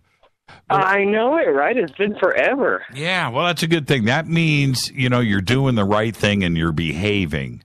That's all that you know, I don't know what it is. I don't need to know. It just means that you're occupied with doing the right thing in life. I'm right, aren't I? That's right. I'm right, aren't I? I can't deny it, man. You're right. Oh, man. So what's on your mind tonight, Gabe? Well, I'm loving the thinking about, it takes me down many nights of long discussions talking about the ideas of God and, ancient civilizations and how they've progressed through, the millennia. So I love hearing that, and that's ultimately one of my favorite conversations to have with people, especially the heavier Christian ones, because I love to get their synopsises when they have their great ideas, and they're fun. They really get, into it, and they have real passion for it, so you can really, have good conversations with them if they're not too unsettled by certain new ideas. But when you get those open-minded people that are centered in their beliefs but can also entertain new ones, then you can have really interesting discussions about how things progress from their side of the fence as well from a person who's not from their side of the fence, if that makes sense. Yeah, it does. It does. You know what's really, because we don't know nothing, right? We know nothing. I know nothing. I absolutely know nothing. But you know what would really be like the funnest thing ever? The funnest thing that you could ever imagine. I'll tell you what it is. Flying saucer land, big starship, man, just comes down and beaming radio messages. We come in peace, man. We come in peace. We're here. and just parks, man. It just parks over the Crystal Cathedral or some huge church that's got 50,000 members that attend over 3 days every week, right? It's just some crazy, right?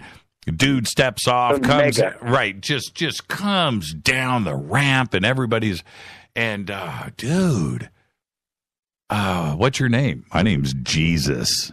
and I'm an ET. And you guys got it all wrong. We've been ET from the beginning. Ezekiel's wheel, that was my brother's day cruiser. Yeah, right? Right. and just blow Christianity's mind. I mean, just liquidate the Vatican. I'm serious. Now, would that be the ultimate pandemonium? It's more about payback. That's the thing. Because, and I'll tell you why, Gabriel. I do want to hear your thought on this. The ancient alien hypothesis, the ancient alien theorist. I should do my best, Robert Clotworthy now. Ancient alien theorists say. In that you can take the Bible, you can take the Quran, you could take any of the Indian text, any Buddha thing, right? And insert UFO, ET, extraterrestrial throughout, right? And have the best science fiction story of all time. And have it make perfect sense, right? Take the religious side about it. Take out the whole Son of God died for your sins thing. And I know that there are Christians out there and Catholics out there right now that are freaking out with what I'm saying. But you have to understand, religion is based on faith. Faith. Just like everything else. You fly in an airplane. Dude, that is faith. Yep. You have got so much faith going on when you take off in that plane. It is unbelievable, right?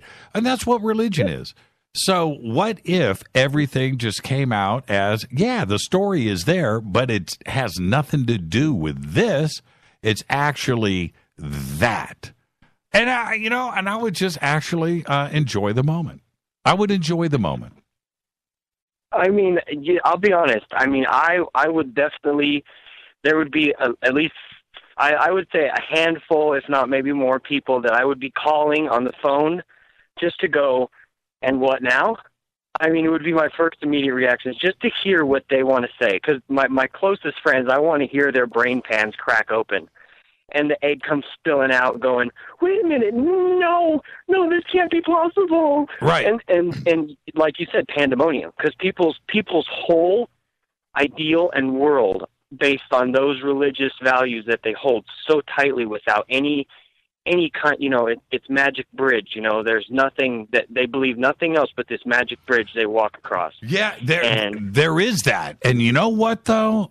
I don't think there would be pandemonium. I was kind of, making a joke there. No, it wouldn't be per se like people running around in the streets like madness, whole thing. I'm saying more of a pandemonium on a personal level. Well, it Washington, would be that crushing moment. Yeah, you're going to have pandemonium in Washington and in the Vatican, but I'll say this, of course, that the most hardcore faithful out there, I think a general thing with them, because their faith is so strong, that let's just say that E.T. steps off and he says, my name is Jesus, and you guys got it all wrong. I'm the real Jesus, and I got 6 arms, and so forth. But I think that the faithful will go, you know what? I knew it.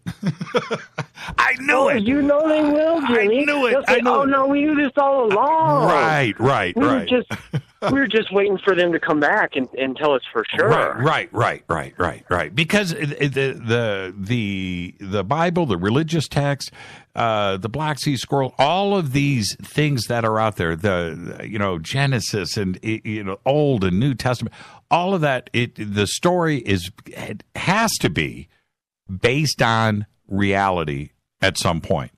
Even if it's watered down, right? But based on real events. And even from even from my side of the fence, Jimmy, as like growing up in a more pagan-centered family. I mean, even once I got reading certain books, you know, all the books we talk about night day in, day out, once you start reading those books, I looked at my own feelings about the religion that I was looking at and going, whoa, wait a minute. Okay, a guy comes down in a chariot with perceived goats and lightning and thunder and makes people think he's a god and he has more power than everybody else. Ding, ding, ding, ding.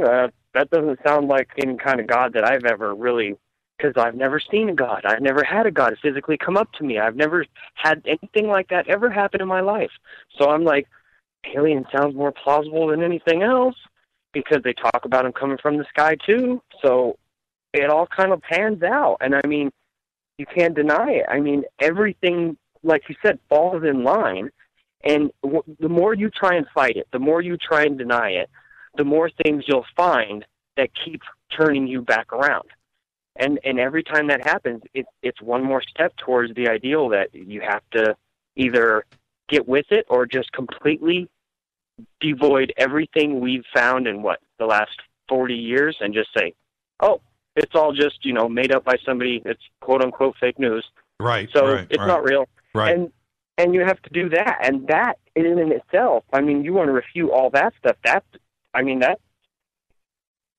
You got to be a triathlon runner to be able to do that in your own mind. Well, that's a lot of stuff to deny. Did you see the movie Noah?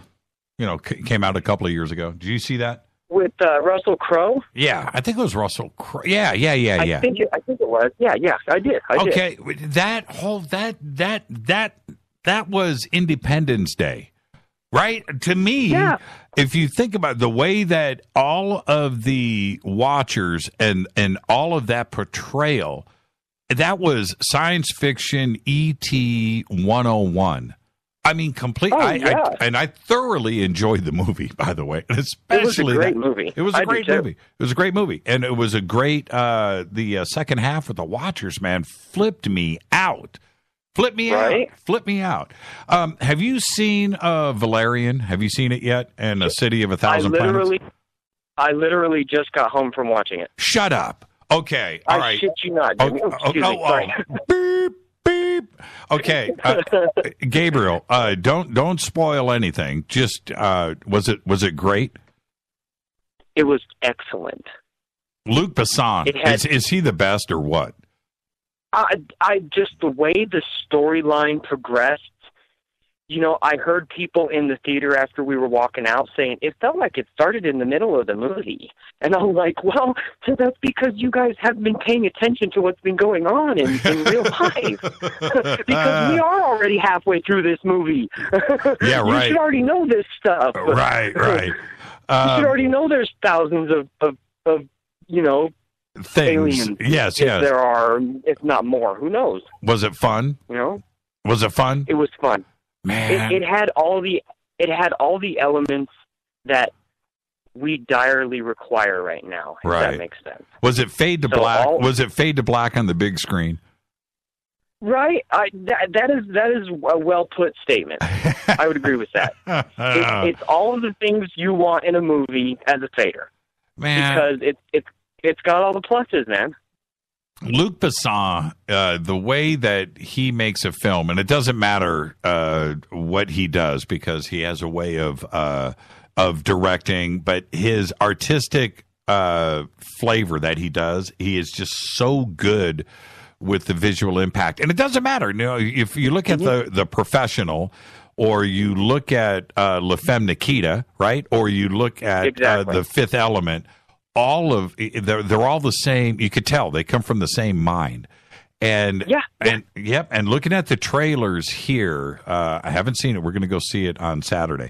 But looking at the trailers, it's got him all over it because he stylistically wants to make sure that he is badass. I mean, that's his goal, right? He does not settle. And I see all of that there. I'm such a Luke fan that I'm hoping that this is exactly what that I'm expecting. But you're saying it was all that. I'm like, I want more. You know, I'm already ready. Where's the next one of this genre? So yeah, I mean, I'm gonna watch it when it comes out like 100 more times, because I know there's things that I missed because I was on the edge of my seat, like, oh my God, are they gonna make it?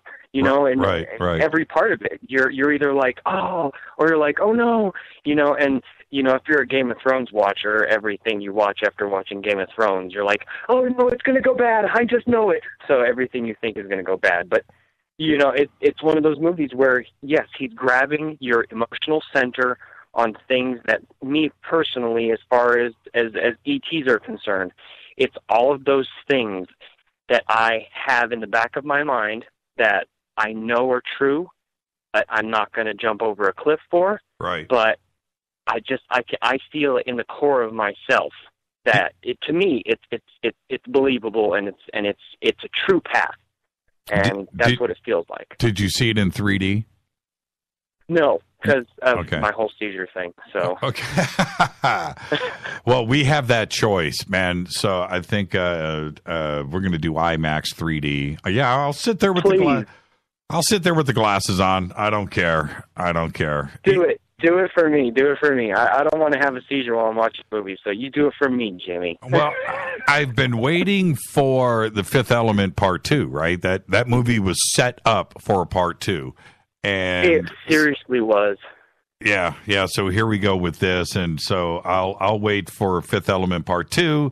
But Valerian, it just couldn't have been timed any better. I can't wait for it, and I'm excited. So I'm glad you've endorsed it, and you just saw it. So we're going to go see it on Saturday. I'll do a full report when we get back to Fade to Black on Monday. And until then, be safe, my friend. All right, Jimmy. It's awesome talking to you. Love you and Rita and all the faders, and have a great an evening. Thank you so much, Gabe. All right. I'll talk to you. Gabriel, everybody. Man, I haven't talked to Gabriel in months. Yeah, Valerian and the City of 1,000 Planets. I cannot wait. Have you seen it? I've been away from TweetDeck here. My S7 craps all over my S4. I don't even know what that means. Oh, what's that, Galaxy? Okay, anyway, all right. I'm going to take a break right here. 323-825-5045, 323-275-9695 are the phone numbers. It's Thursday night. It's Fader night. Open lines. I'm your host, Jimmy Church. I'll be right back.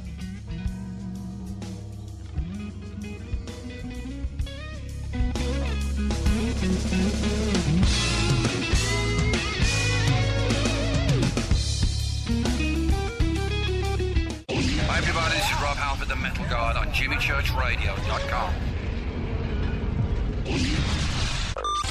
This is KGRA Digital Broadcasting Station, Salt Lake City, Utah, Van Buren, Arkansas. Okay, nurse, let's get this man to the ER stat.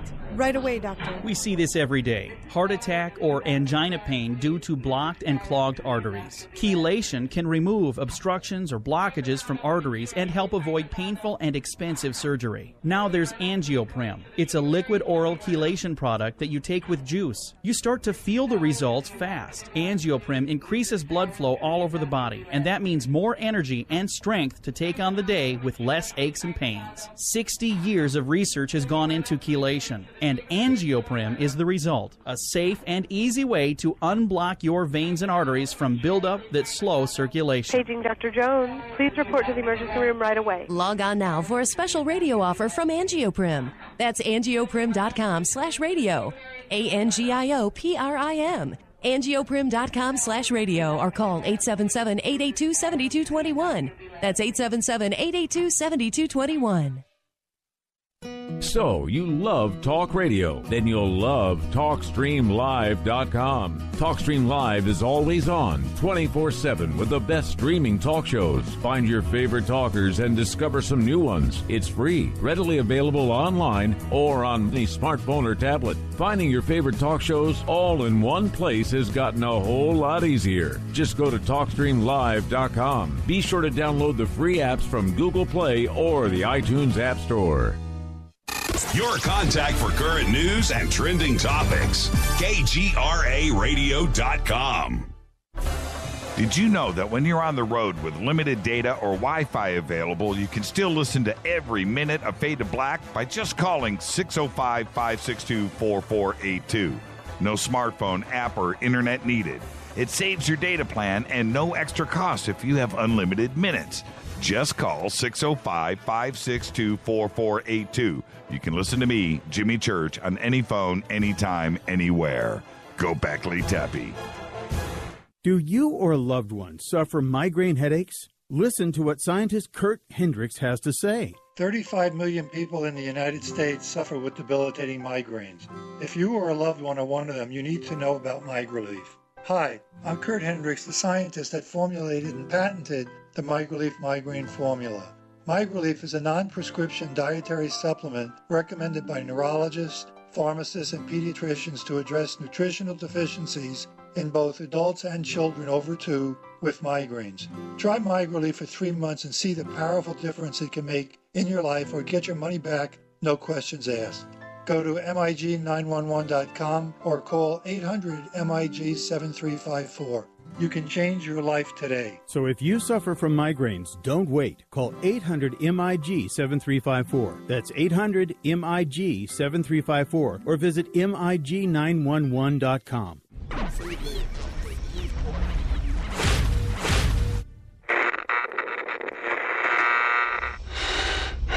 You want to know a secret?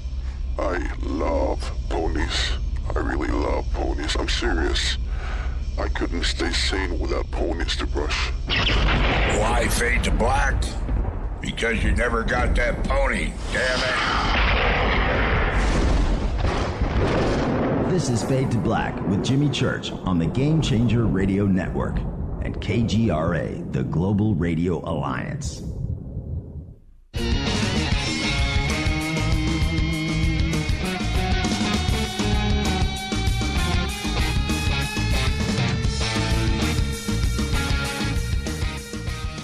All right, Fade to Black. Thursday night, Fader Night, open lines, 323-825-5045 or 323-275-9695. All right, I've got Monday's show here is going to be pretty amazing, and I just want to announce this ahead of time. We're going to have Con and Brett on here, remote viewers.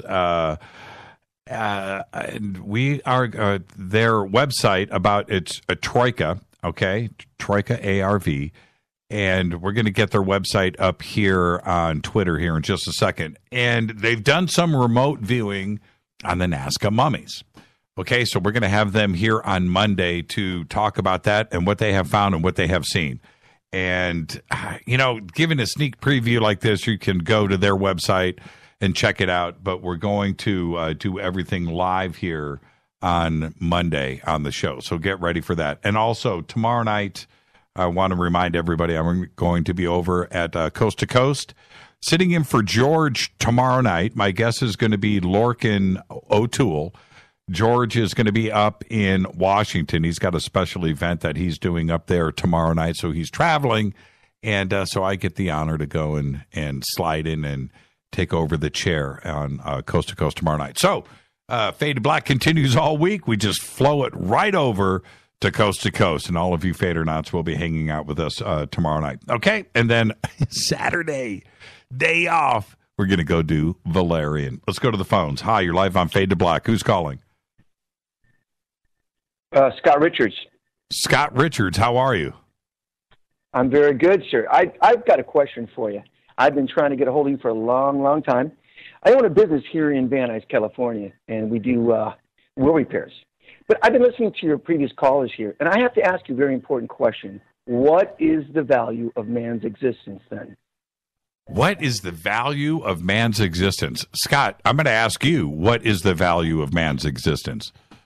I'm not sure. I've been trying to find since I was a little kid. Right. And I've been turned on by your radio station, and I've got everybody and my employees listening to you all day long, some repeated shows. And I got to tell you, I got signed to Capitol Records, and that's how I got into California. But I'm actually from Michigan, I think around the same area you are. Is that correct? My family's from there, sure. I'm from Grand Rapids. I used to listen to WRIF, and right. I turned on to rock and roll. Right. Got going, went to Berklee School of Music, and came out here to California. But I saw some very strange stuff when I was a kid, and then I've been listening to you guys talk about religion, and I started thinking, well, what really actually is the value of man's existence? And I thought, I'm going to ask Jimmy Church. Well, see, this is the thing, and we've been talking about this more and more, Scott, over the last few weeks. I've been putting this thing out there, and this is my overall thought. We have today the ability pretty much to do whatever we want to do, right? You think up something, you put the idea out there, and it can happen, right? Let's make TVs out of wallpaper. Boom, right? We have, you know what I mean? Whatever it is, we can go and do it, right? We have TVs on our wrist. We have streaming this. We have, electric cars and solar. I mean, just a crazy world that we live in today. All right? Now, with all of that, with science and technology doing what it's doing today, discovering exoplanets and everything that we're doing, why can't we figure out the three basic questions? Where do we come from? Don't know. We don't know. We honestly do not know, right? Where do we come from? The second question is, why are we here? And the third question, what is our purpose? What is the future, right? Three. I could never answer that. The only thing I could really tell you is that my grandmother lived to 100 years old, and I ask her all the time, what is the value of our existence? She said, you will never know the answers. It's only your faith. And that's all that you'll ever have. Right. I've actually picked up these books listening to you, The Key, The True Encounter by Whitley Strieber. Right. Great and book. Then I started getting into this book called The Omniverse by Alfred Weber. I don't know if you know that. And I got really confused. Right. Two different. Now, see, I have probably 1,000 books right here in the bunker. It's a crazy thing, and so what you have when you have that kind of information at your fingertips, you have 1,000 different points of view. Because we don't know. Nobody knows. Science isn't helping us. Academia certainly isn't helping us. Religion, throw that out, right? And so we just don't know the fundamental. I'm waiting for science with all the technology that we have today, Scott. It's amazing.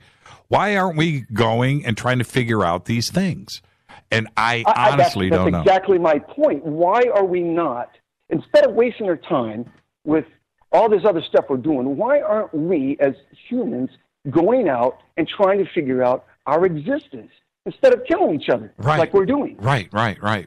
And the goal of this show, and this is what is so wonderful, because I am you, Scott. I'm no different. The only difference is I'm on a microphone and you're calling into the show. But we have the same questions, right? We are the same person. And so the goal of this show is to try and to figure out those things, because I have realized, just like you probably have, this is the first time you've ever called into the show, but I have experienced things that prove to me without a shadow of a doubt that there is something else going on out there. There is another thing out there that the system is in denial about. They're in denial about it. Yes, I can tell you something that happened to me when I was a kid that changed my mind instantly. And we were 6 of us. We were going up to. You're from the back east, so you know what morel mushrooms are? Of course. So you go out there and you hunt these in the springtime. Right. And so I'm throwing you off a little bit, but we're out on this camping expedition, going down this dirt road to Hawks, Michigan, to pull these morel mushrooms. Mm-hmm. And as we're going down this road, it's pitch black. This thing steps out on the road, about 9 foot tall. It looked like it had polio. I'm not really sure, but it was walking with a limp. And it looked just like an ape, like Bigfoot. And we were terrified, 6 of us. My dad is 82 years old to this day, still alive. He doesn't know what it is. But from that moment on, that was something that changed my mind. And everybody, every time you mention something to anybody like that, they laugh at you. And this is my point is there's so many crazy things going on, and why aren't we looking at that more? Isn't that exactly the point? It doesn't make any sense, does it? Let me ask you about this experience. How old were you? Yeah, I was before I was driving. I was about 15 years old. Okay, so and my dad. Yeah, go ahead. You were old enough to know, that you weren't seeing things, right? You weren't 4, right? So you're 15 years old, and you see something like that, and you know that it's not human, right? Homo sapien. You know it's not that, and you know that if you go and tell somebody, they're going to tell you that you're crazy and that you imagined it, right? To this day, Jimmy, every time I'm at a party or something, I'm talking to people and they start making fun of it, I get upset because I know what I saw, and you're not going to change my mind. Right. I have a friend who is a total, in a good way, a skeptic, right? And he said to me, his parents owned a big chunk of property up in Montana. 10,000 acres, 20,000, something crazy. And he was up there and they're vacationing. It's in the summer. And they had a river that ran through the property. And he would go fishing every day. And he was like 12, 13, 14 years old. And in the summer, and get his fishing pole, go down, and he had his spot, and he would go by himself, right? His parents are at the house, and, this big piece of land, and he was down on the river one day, and there was a big bank in back of him. He's going down the hill, and he's sitting there on the rocks, fishing. And suddenly a rock just lands next to him, right? Oh, man. And he's kind of tripping, continues fishing, and then another rock. And he's like, what the heck? And he turns around and he looks, and he doesn't see anybody or anything. But what he's thinking is rocks are falling down the hill, right? That's all. Right, that it's a natural thing. So he continues, and another rock, right? And now they're landing, and he's like tripping. So he gets his gear, goes up the river 50 yards, gets it to another spot because the rocks are falling down from the hill, and he doesn't want to get hit. Natural thing to do. Now he goes up the river, and he's fishing, and then a rock the size of a basketball, like 40 pounds, lands right next to him. Boom! Oh, I'm out of there. I'm out of there. Right. And he spins around and he looks, and he's looking at the top of the hill, and he's looking face to face at Bigfoot. He freaks. Now, he doesn't see the body. He only sees the head looking at him, right? And he runs up the hill, and it's gone. But what else? He ran up there after it? Right? Yeah, he did. It's his property. It's his family's property. So anyway, he's telling me this story, and he's looking at the rock, which is the size of a basketball, and how far it was thrown, and he's flipping out, and he's scared, and he runs home. But he doesn't tell anybody. What can you do? What do you do with that experience? You're by yourself. You don't want to be the crazy guy. You don't want to be told you were imagining it. And this is what he said, I've just held it inside. I just don't tell people this story, but that's how it went down, man. And well, you got to understand this. Now, Facebook came out, and here I am on Facebook, and I get this message from this gentleman, and I won't say his name on the air, but it's him. It's one of the guys that were with us. We had 4 younger kids and 2 adults. Right. When we saw this thing, this guy, those pop-up tents you drive behind, like station wagons where you can crank it and it opens up? Yep. That's what we had behind us. But this guy, he flew it. We're on dirt roads. They're trying to take a shortcut through the woods. And we're on a dirt road, and this thing's being whipped around after we saw us. He was scared. We were trying to tell the driver to slow down. But this kid, he gets a hold of me. This is like last year. I'm 54 years old now. He gets a hold of me last year, to ask me what I saw out in the woods to confirm that I'm still seeing what I'm seeing. This is years later. He's still thinking about it like I am. Right. What happened? Okay, let's go back to this now. Sure. How long did it last? What they wanted to do was take a shortcut to go to this camping site instead of going around this forest, which is up by Hawks, Michigan. I was against it. I was terrified. I said, you don't know what's down there. But they went through being adults. We had 4 kids. It was 4 of us kids, and then my dad and his assistant manager for Sears.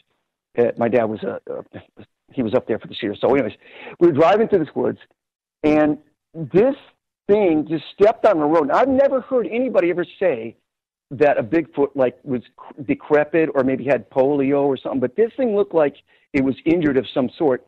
And as we drove by it, literally, I'm talking about 5 feet away, didn't come at the car, didn't try to come across the road, just walked straight down right beside the car as we drove by it. We looked at it with at least, I would probably say, 30 seconds of viewing of it, and then we flipped out, and he just floored it, and we were trying to get him to slow down because he was freaked out so bad, the driver was. And the direction that it went in, were you able to, did you guys chase it? It was in front of us. Yeah. It was in front of us, and we were driving towards it. Right. And it didn't cross the road. It was on the right side of the road, and it just kept walking straight. But it looked like it was dragging one leg, and its hands were like someone had polio. They're kind of decrepit, like it was deformed of some sort. But you could look, it had like dog-like eyes. But when you looked at it, it was kind of yellowish.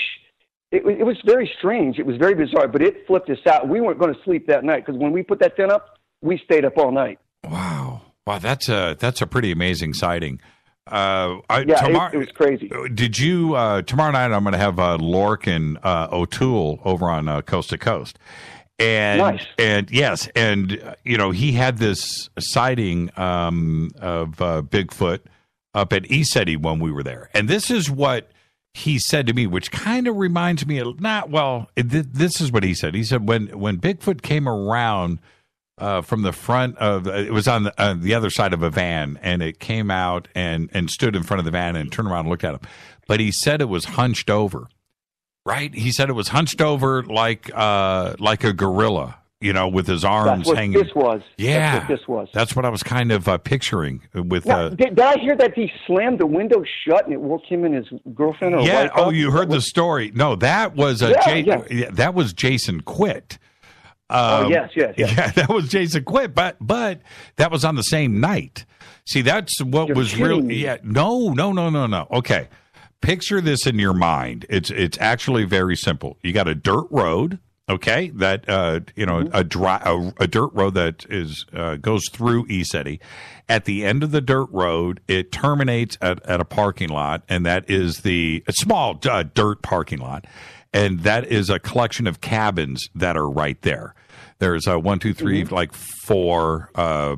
Anyway, the first cabin where the road ends, that was Jason Quitt's cabin, and now imagine that being on your right. And you're looking at the dirt road. On the right is the cabin. And then on the other side of the dirt road, on your left, directly in front of you, is a white van. Okay? So Bigfoot came out from the right, past Jason Quitt's cabin, where the window slammed shut, and then crossed the road, went behind the white van, and then came out in front of the van and stood there. So that's it. And so Jason in plain view. And now, was his hair? Was it hair matted like a bum's? Because this one was. We saw his hair was all matted, like it was like a bum's hair. Like it was like clumped up. Right. With the way, look, this was at 2:30 in the morning, so they had the bright moonlight, the bright stars, and it's a starry night. But what Lorcan described was a dark figure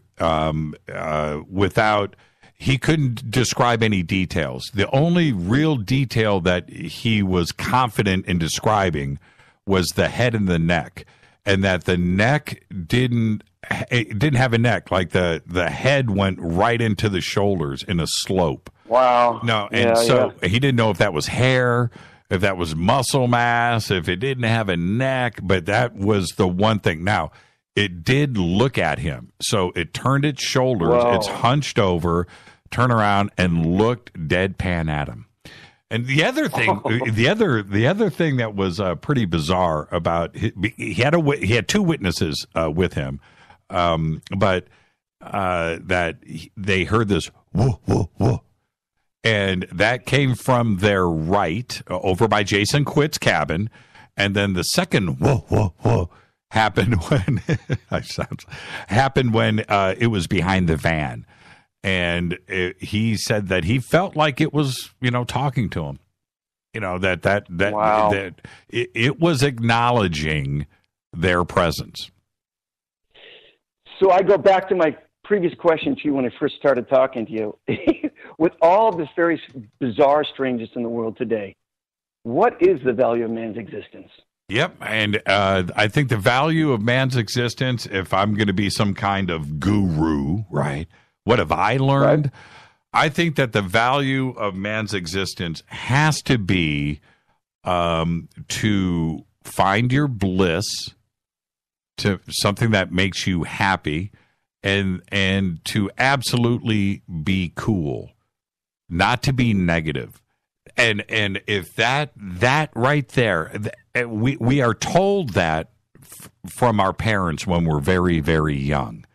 And that little life's lesson that we are always told by everybody, go and find something that makes you happy and go and do that, whatever it is, right? What did Martin Luther King say? If you want to be a janitor, be the best janitor in the world, right? Whatever it is that makes you happy, go and find that. Why? Because being negative and being a doofus and being mean is easy. That is easy. That's the easy path. That's the easy road. The difficult thing to do in life is doing the right thing, right? And that's it. It is hard, man, and it's a day-to-day grind. Doing the right thing, right? That all goes back to religion and everything. You do the right thing to other people. It will circumvent. It will come back to you. You do the wrong things, the worst things come back to you. It's very bizarre. It's almost like you can't see what's giving you the good positive vibes if you're putting it out, but you know it's there.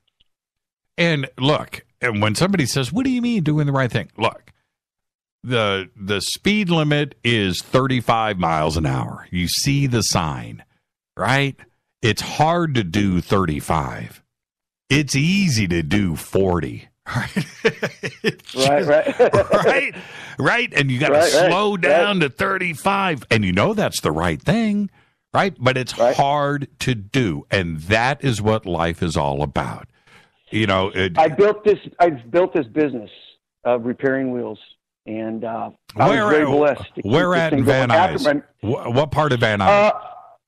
I'm down here near Kester and Oxnard. Kester and Oxnard by the DMV. No, we're actually, between Van Nuys and Sepulveda on Oxnard, down that way. Okay, yeah, I know exactly. Costco. Yeah, close in that area. Close to that area. Yep. Right. Target. And it's really weird because when I got signed to Capitol Records, and I got twisted into this because my road manager, he basically owned some of these stores, and then I got twisted in it when I got out of the music business. But I was back when Poison, Guns N' Roses, and those guys opened up for us at one time. What was your band?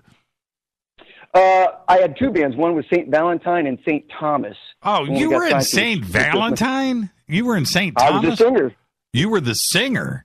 Dude, I saw you so many times. Here singer. Wow. That's a trip, man. we need to hang out. We need to hang out. I would love that, man. That would be great. Well, see, what's funny? When I went through all of that, somebody's going to post up in Twitter now pictures of me back in the strip as soon as this starts. You got the spiked up brown hair? Well, I did all that stuff, man. But see, this is the thing. Gina Zamparelli, right? And sure, I do. Yeah, yeah. She's one of my. She books a couple shows. Yeah, absolutely. And her dad, Mario, I met when I first came to California, 83, 84, and he and he's an artist. He's no longer with us, but an amazing artist. And he says to me, "So Jimmy, what else do you do?" I said, "Well, I play guitar. Bingo! I want you to meet my daughter." So, so Gina and Andrea, his other daughter, they take me to Hollywood, and this is like, 1984. They take me down. Oh, that's weird. Right. Oh, wow, that's right in my area. Well, and we go down, and this is no joke. Since you're the St. Valentine, St. Thomas singer, I'm going to flip you out. Right. In one night, Gina takes me down to the Troubadour to see Ruby Slippers. Right? Right? Great sure, band. I remember Ruby Slippers. Oh, absolutely. Great band. And then we go up, we go back up. This is all on the same night. And we go to the Roxy and we see Poison. 50 people there, by the way. It was pretty funny. And then we go over to the Rainbow. And we go in there, and I mean, it's like it's Chris Holmes and Quiet Riot, and the whole world is Yngwie is there. You know what I mean? And very trippy place. Yeah. And I was just like, here is Hollywood, And you guys were right there in all of that, and oh yeah. What a trip. I mean, we did a bunch of demo deals with. Well, Dana Strum, he actually went to Flower. He did a couple of our demos, and we had. I remember that. Yep. Kenny. Oh gosh, I can't remember. Kenny Austin from Warner Brothers. Knew Kenny well. Christmas Records. Yeah. We did. Kenny's passed away, I think. Yes, he did. Yes, he did. But we were right there. Guns N' Roses opened up for us at the Roxy, and I was good friends with Axl and Steven, but. Man, those days are past and gone, and well, you know what? I've opened up this business, move forward. Now check this out. The music that I play on this show. You know who that is? That's Doug. That guitar player is awesome. That's Doug Aldrich, dude. It's Doug. He's killer. He's killer. That's and Doug was opening for Poison that night at the Roxy in 1984. He was like 19 years old. Yeah, I forget the name of the band that was. It was the singer's name, whatever it was. But and then of course he formed Lion right after that. But yeah. Oh yeah. Yeah. Well, it's great. Well, Doug Aldrich is like one of the best players, and that guitar music you're playing on there just blows me away. It's like, whoa, the deep sounds he's getting on that top six strings is nuts. Yeah, that's all Doug, and that's Chris Frazier on drums. Dizzy Reed from Guns N' Roses is playing on those tracks too as well. But there you go. And I miss those days. It'll never come back, Scott. It was just a magic. Man, I think our band Emergency played with you at Gazzari's. I think we opened for you like on a Halloween show. I have to go back and look at flyers. Yeah. You can YouTube me and pull up St. Valentine and St. Thomas, and you'll see some of the videos up there of some of the old songs and stuff. It'll blow you away. But I got to say, I'm so proud to talk to you, and I would love to sit down and talk to you a bit more sometimes. So if you ever get a chance, come by my shop and see me. Yeah, absolutely. I appreciate that. That'd be great. Thank you so much, Scott. Nothing like a trip down memory lane, man.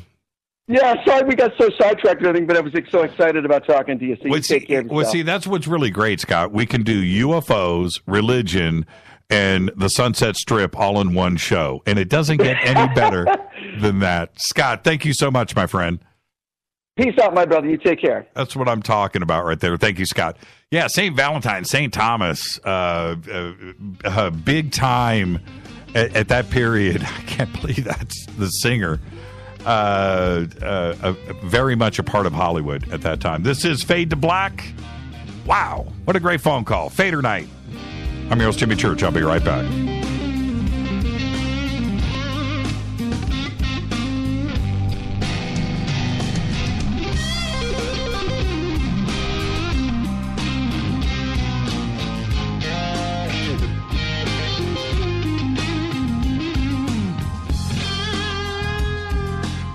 Hey, what up, y'all? Sugar Vivica Fox here, and you are listening to my boy, Jimmy Church on JimmyChurchRadio.com. Despite popular opinion, reading a book will not make you smarter. But listening to Jimmy Church will. So you went to dinner last night, you had your favorite pasta. Ugh. Or maybe you had a heavy, spicy meal and it left you. Ugh. GetTheTea.com. Maybe you mowed down a huge steak and your plumbing is all plugged. Ugh. GetTheTea.com. Our super strength tea will take care of your occasional. Ugh. It's all organic and non-GMO. Get rid of ugh. We have so many great supplements, but our super tea is number one. GetTheTea.com. That's GetTheTea.com. So, you love talk radio? Then you'll love TalkStreamLive.com. TalkStream Live is always on, 24/7 with the best streaming talk shows. Find your favorite talkers and discover some new ones. It's free, readily available online or on mobile with any smartphone or tablet. Finding your favorite talk shows all in one place has gotten a whole lot easier. Just go to TalkStreamLive.com. Be sure to download the free apps from Google Play or the iTunes App Store. When you take the beans from Central America with dashes of Indonesian and African mixed in and then roasted to the dark side of fade to black, you create the ultimate brew of fringe.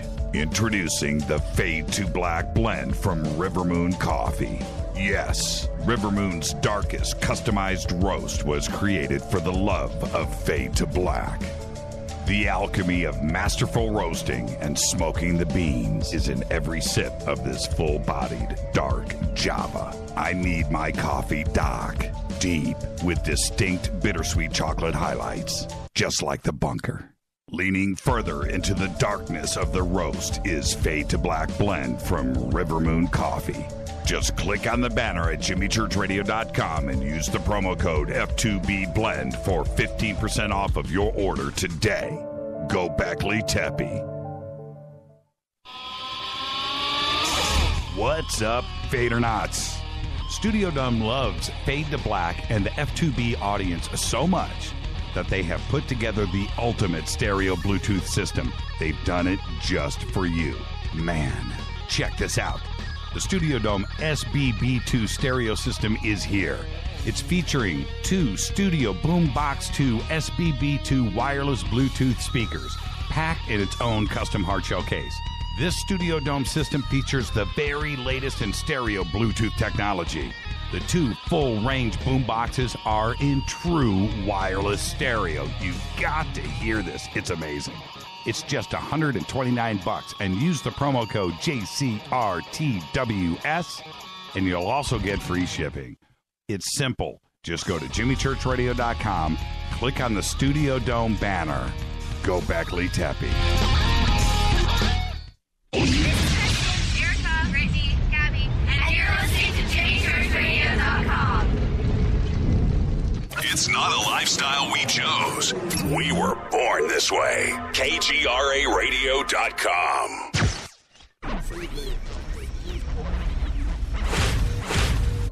This is KJCR at JimmyChurchRadio.com.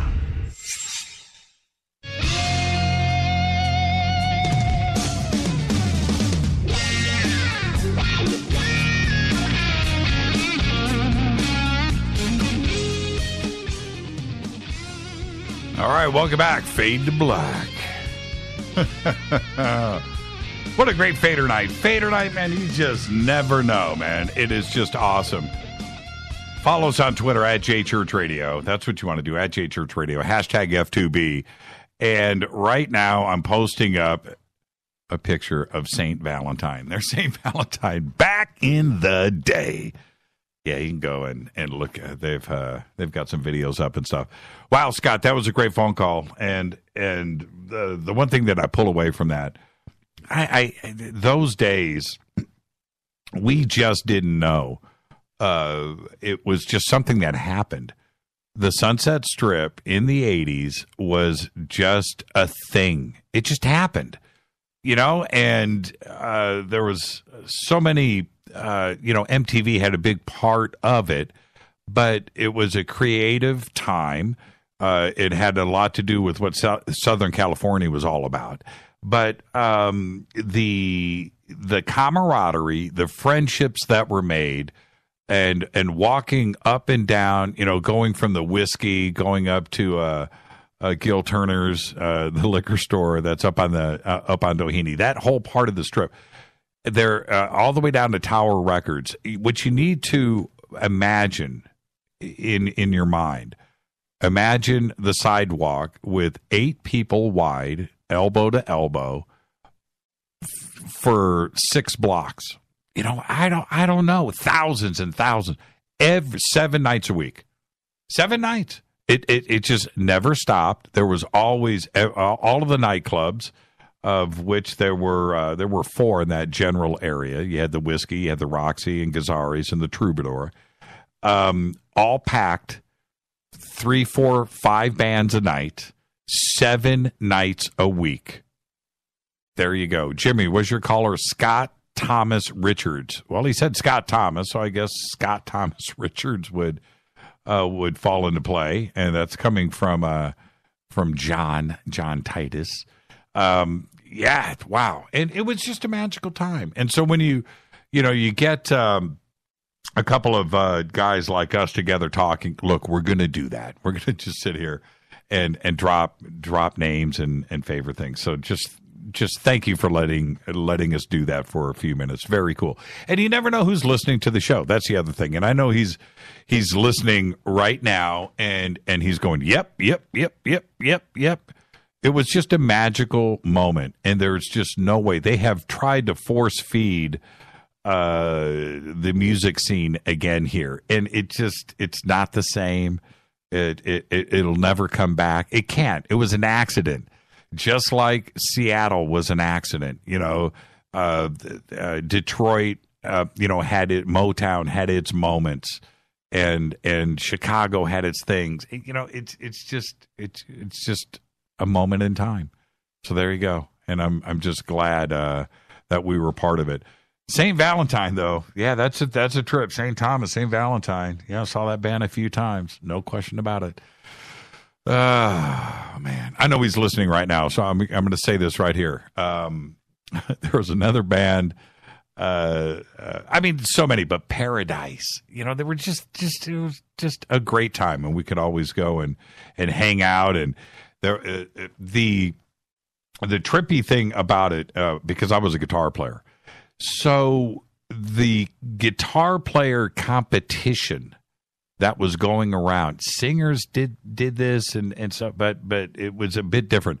Guitar playing had advanced so quickly and so fast that the old ways of playing guitar just disappeared. They had gone away, and we had Randy Rhoads and Eddie Van Halen and Yngwie Malmsteen and some of these other cats that were really good back then. Racer X and Paul and Tony McAlpine and what have you. So you had to have, no matter who the band was, you had to have a dude that was just as good as anybody else that was out there. And it was nasty. Man. Okay, let's go back to the phones. Hi, you're live on Fade to Black. You're live. Hey, man, it's Gigi. Hey, Gigi, how are you, man? Not too bad. How's it going? It's going good, Gigi. What's on your mind tonight, my friend?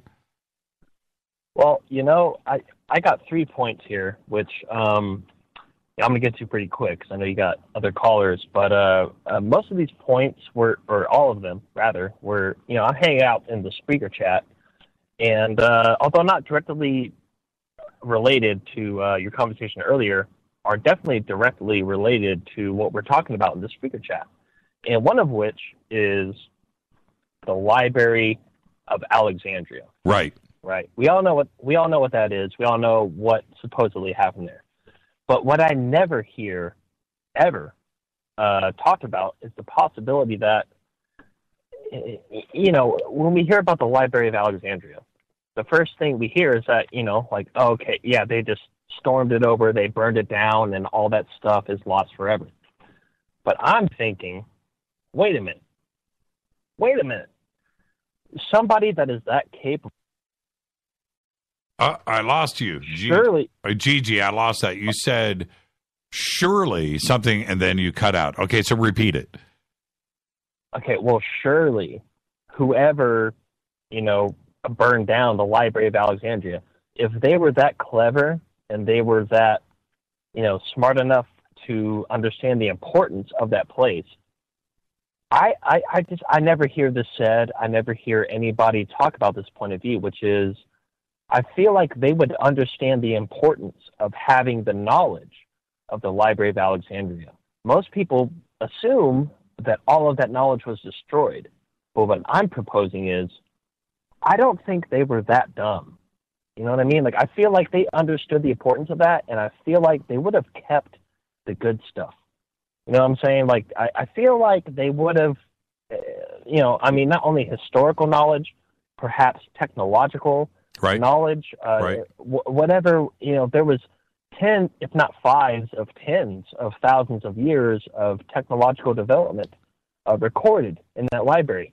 Do you really think that somebody would burn that down rather than, like the classic saying, knowledge is power? Right. There's a lot of knowledge there. Why would they burn it down instead of taking it for themselves and then telling everybody else, like, oh, yeah, it's gone. Right. Nobody has it. Right. Or duplicates. Right? Yeah. So the collection and the wealth of knowledge, this is, and I agree with you, but I have often thought that everything was transcribed, right? So it came from something else. So you have, all of the scroll keepers, right? And those that are sitting, they're literally writing all day long. They're copying the information, and moving it. Where did it come from? Right? Now, did they keep the duplicates there? I don't think so. I really feel that somewhere, right now, we constantly talk about, like you said, the Library of Alexandria, but there is a collection of all of this somewhere else. We just haven't found it yet. And somebody took that and utilized it, right? And kept that, had to keep that. Not only knowledge is power, but there are some things that shouldn't be shared. When we talk about the mystery schools and we talk about alchemy, and this knowledge, it is too powerful for somebody that doesn't know what to do with it, number one. But number two, that the secrecy, keeping it covered up, the occult, right, not to be seen, to do that is the safe way to do it, number one. And number two, you are going to immortality, right? No diseases, communication, telepathy, other realms, all of these things. You are able to advance yourselves and knowledge and not have anybody else involved, right? And that's the secret society. To me, that is one of the ultimate things that is going on out there. We absolutely don't know who is an alchemist. We don't know who is participating in this because they don't want us to know. They really don't. And anybody that says to you that they know these secrets it doesn't. I mean, seriously, doesn't. And I think that this stuff is out there, but we just haven't found it, and probably never will. And I really, really believe that. What do you think about, like, the emerald tablets of Thoth? Right? Well, do you really think that somebody out there has really transcribed those, and that knowledge is actually out there? I believe that they exist, right? But we'll never know. Yeah, I mean, that's kind of a good example. But I mean, when it comes to, think about the might and the cleverness that would have come along with whoever did decide to annihilate the Library of Alexandria. I mean, if they're smart enough to pull that off, you would think they would not be that dumb to the point where they didn't acknowledge that this information is very valuable. Right. Like, I have a very hard time believing that they burned all of it down without saving the good stuff. Well, you know what okay, I mean? There is so much evidence that that knowledge exists. Okay, there's so much evidence of that. And I'll give you right now, Gigi, right now, I can close this story and you can feel better, right? Let me, the best example of the existence of it is, how can history try to tell us that two civilizations formed at the same time at 3000 BC with all of the knowledge? Completely upright, completely feet on the ground, knowing everything that they needed to know. For out of nowhere, and I'm talking about 3100 BC idiots, 3000 BC, you have religion, governments, the wheel, fire, languages, laws, courts, mathematics, architecture, engineering, writing, all at the same time. Yeah. You just got to call BS there. That is a ton of knowledge that just appeared, that just one day everybody just sat up and goes, hey, man, you know what? I know how to cultivate wheat. Right? It's like, wait a minute, stop. Right? Yeah. Stop. Hey, I got a great idea. What is it? It's called a language. Let's start writing it down. You know what? I've got a great idea. It's called accounting. And we are going to start taxing. And we're going to write everything down. Right? It's just like, wait a minute here. You just don't do that. So that knowledge was there, and it was accumulated. You know, astronomy and seasons, and it's just crazy. But it all happened at the same time. And they just want us to believe that it just happened. It just happened. Yeah. You know, they don't want to explain it away.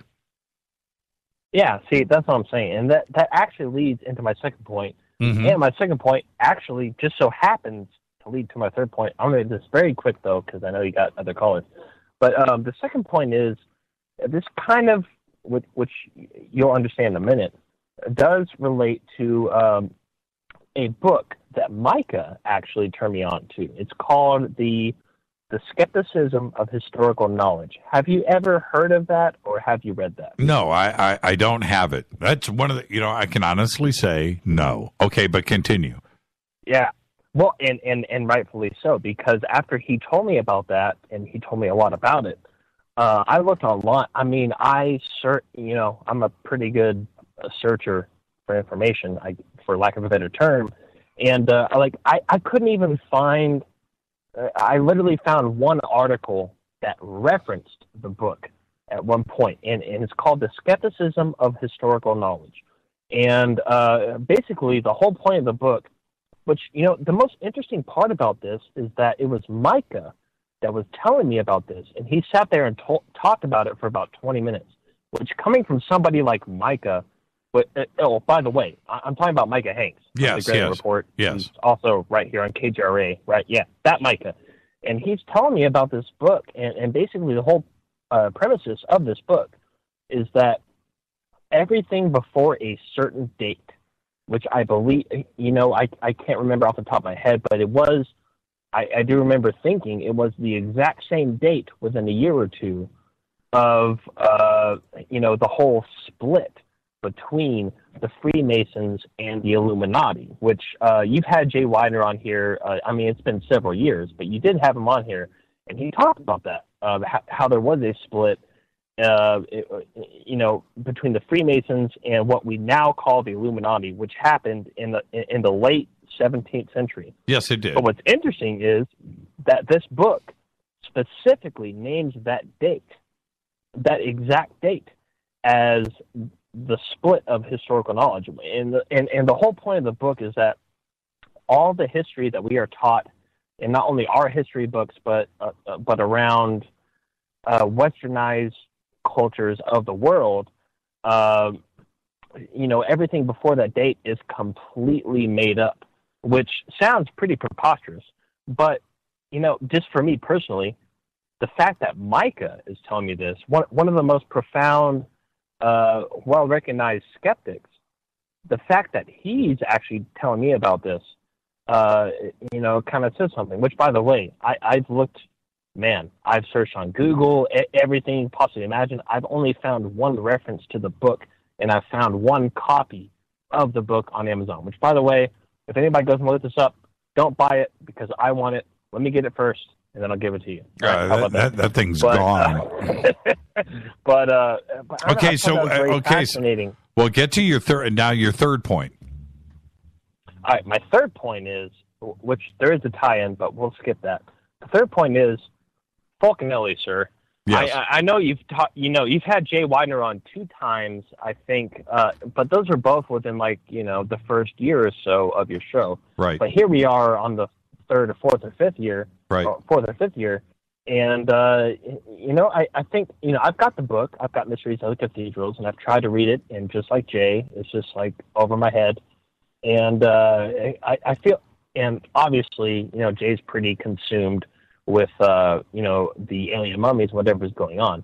But I just wanted to point out, man, dude, I think it's time for another episode of you and Jay talk about Fulcanelli, because your audience has at least broadened by 70% since that time. You know what I mean? And I don't think enough people are aware about the craziness behind the mystery of the cathedrals and how it got released and who Fulcanelli is, which, by the way, we still don't know who he is. Right. Nobody knows who he is. I mean, right. There's a lot of theories, right? But, it's kind of hard to pin down.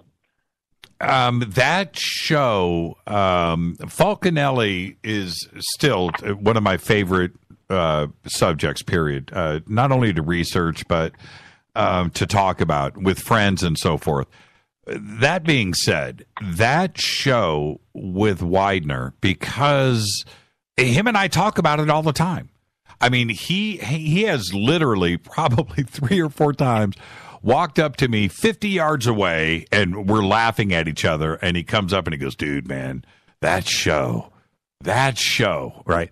That he needed at that point to talk about it.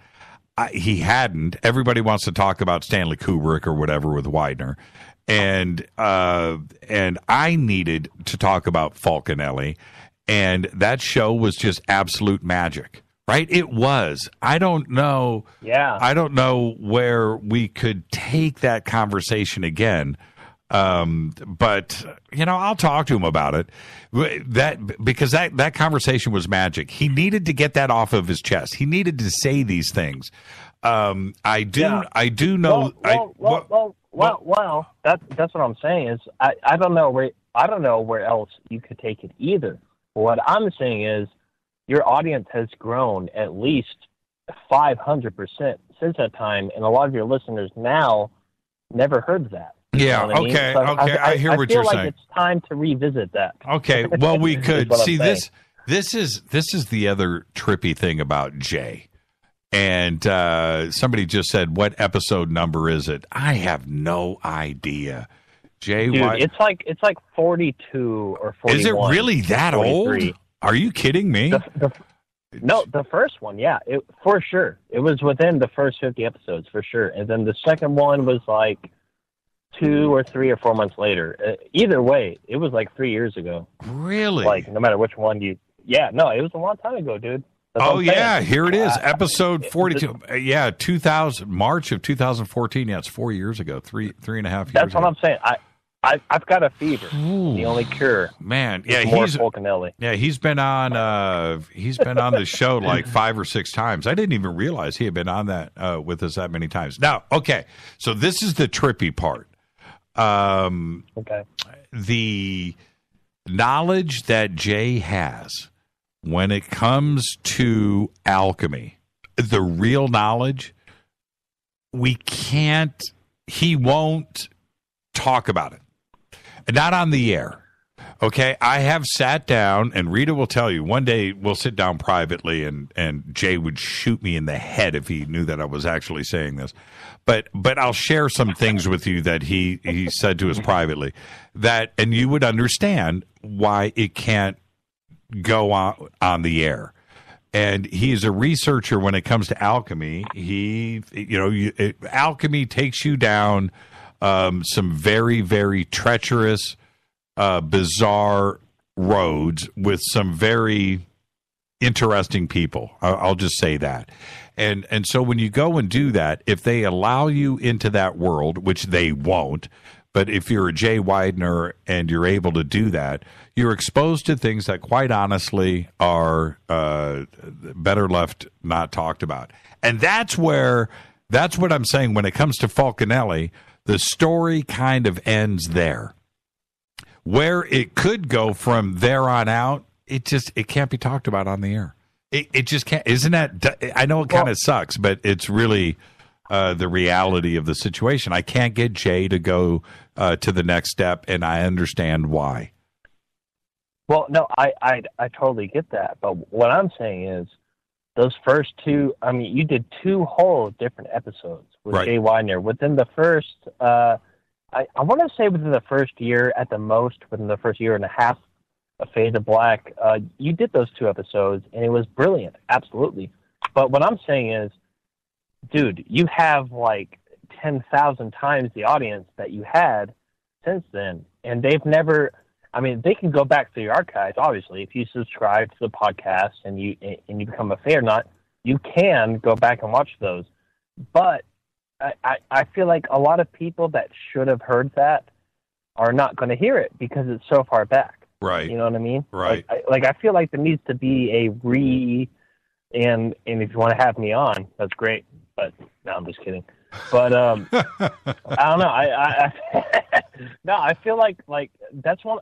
I mean, dude, I've been listening to. I mean, even before I've been listening to Fade to Black for like 3 years, dude. Like right when you got started, and before that, you know, I listened. But the only people that actually took Fulcanelli seriously was you and Jay, right? And that was within the first year of your show. And I don't know. I'm just saying. I'm glad that topic is deserved enough. Yeah, to have a you know what I'm saying? I'm glad that it had that influence, and because for most out there, and you're so right on this. For most out there, they've never heard of Fulcanelli.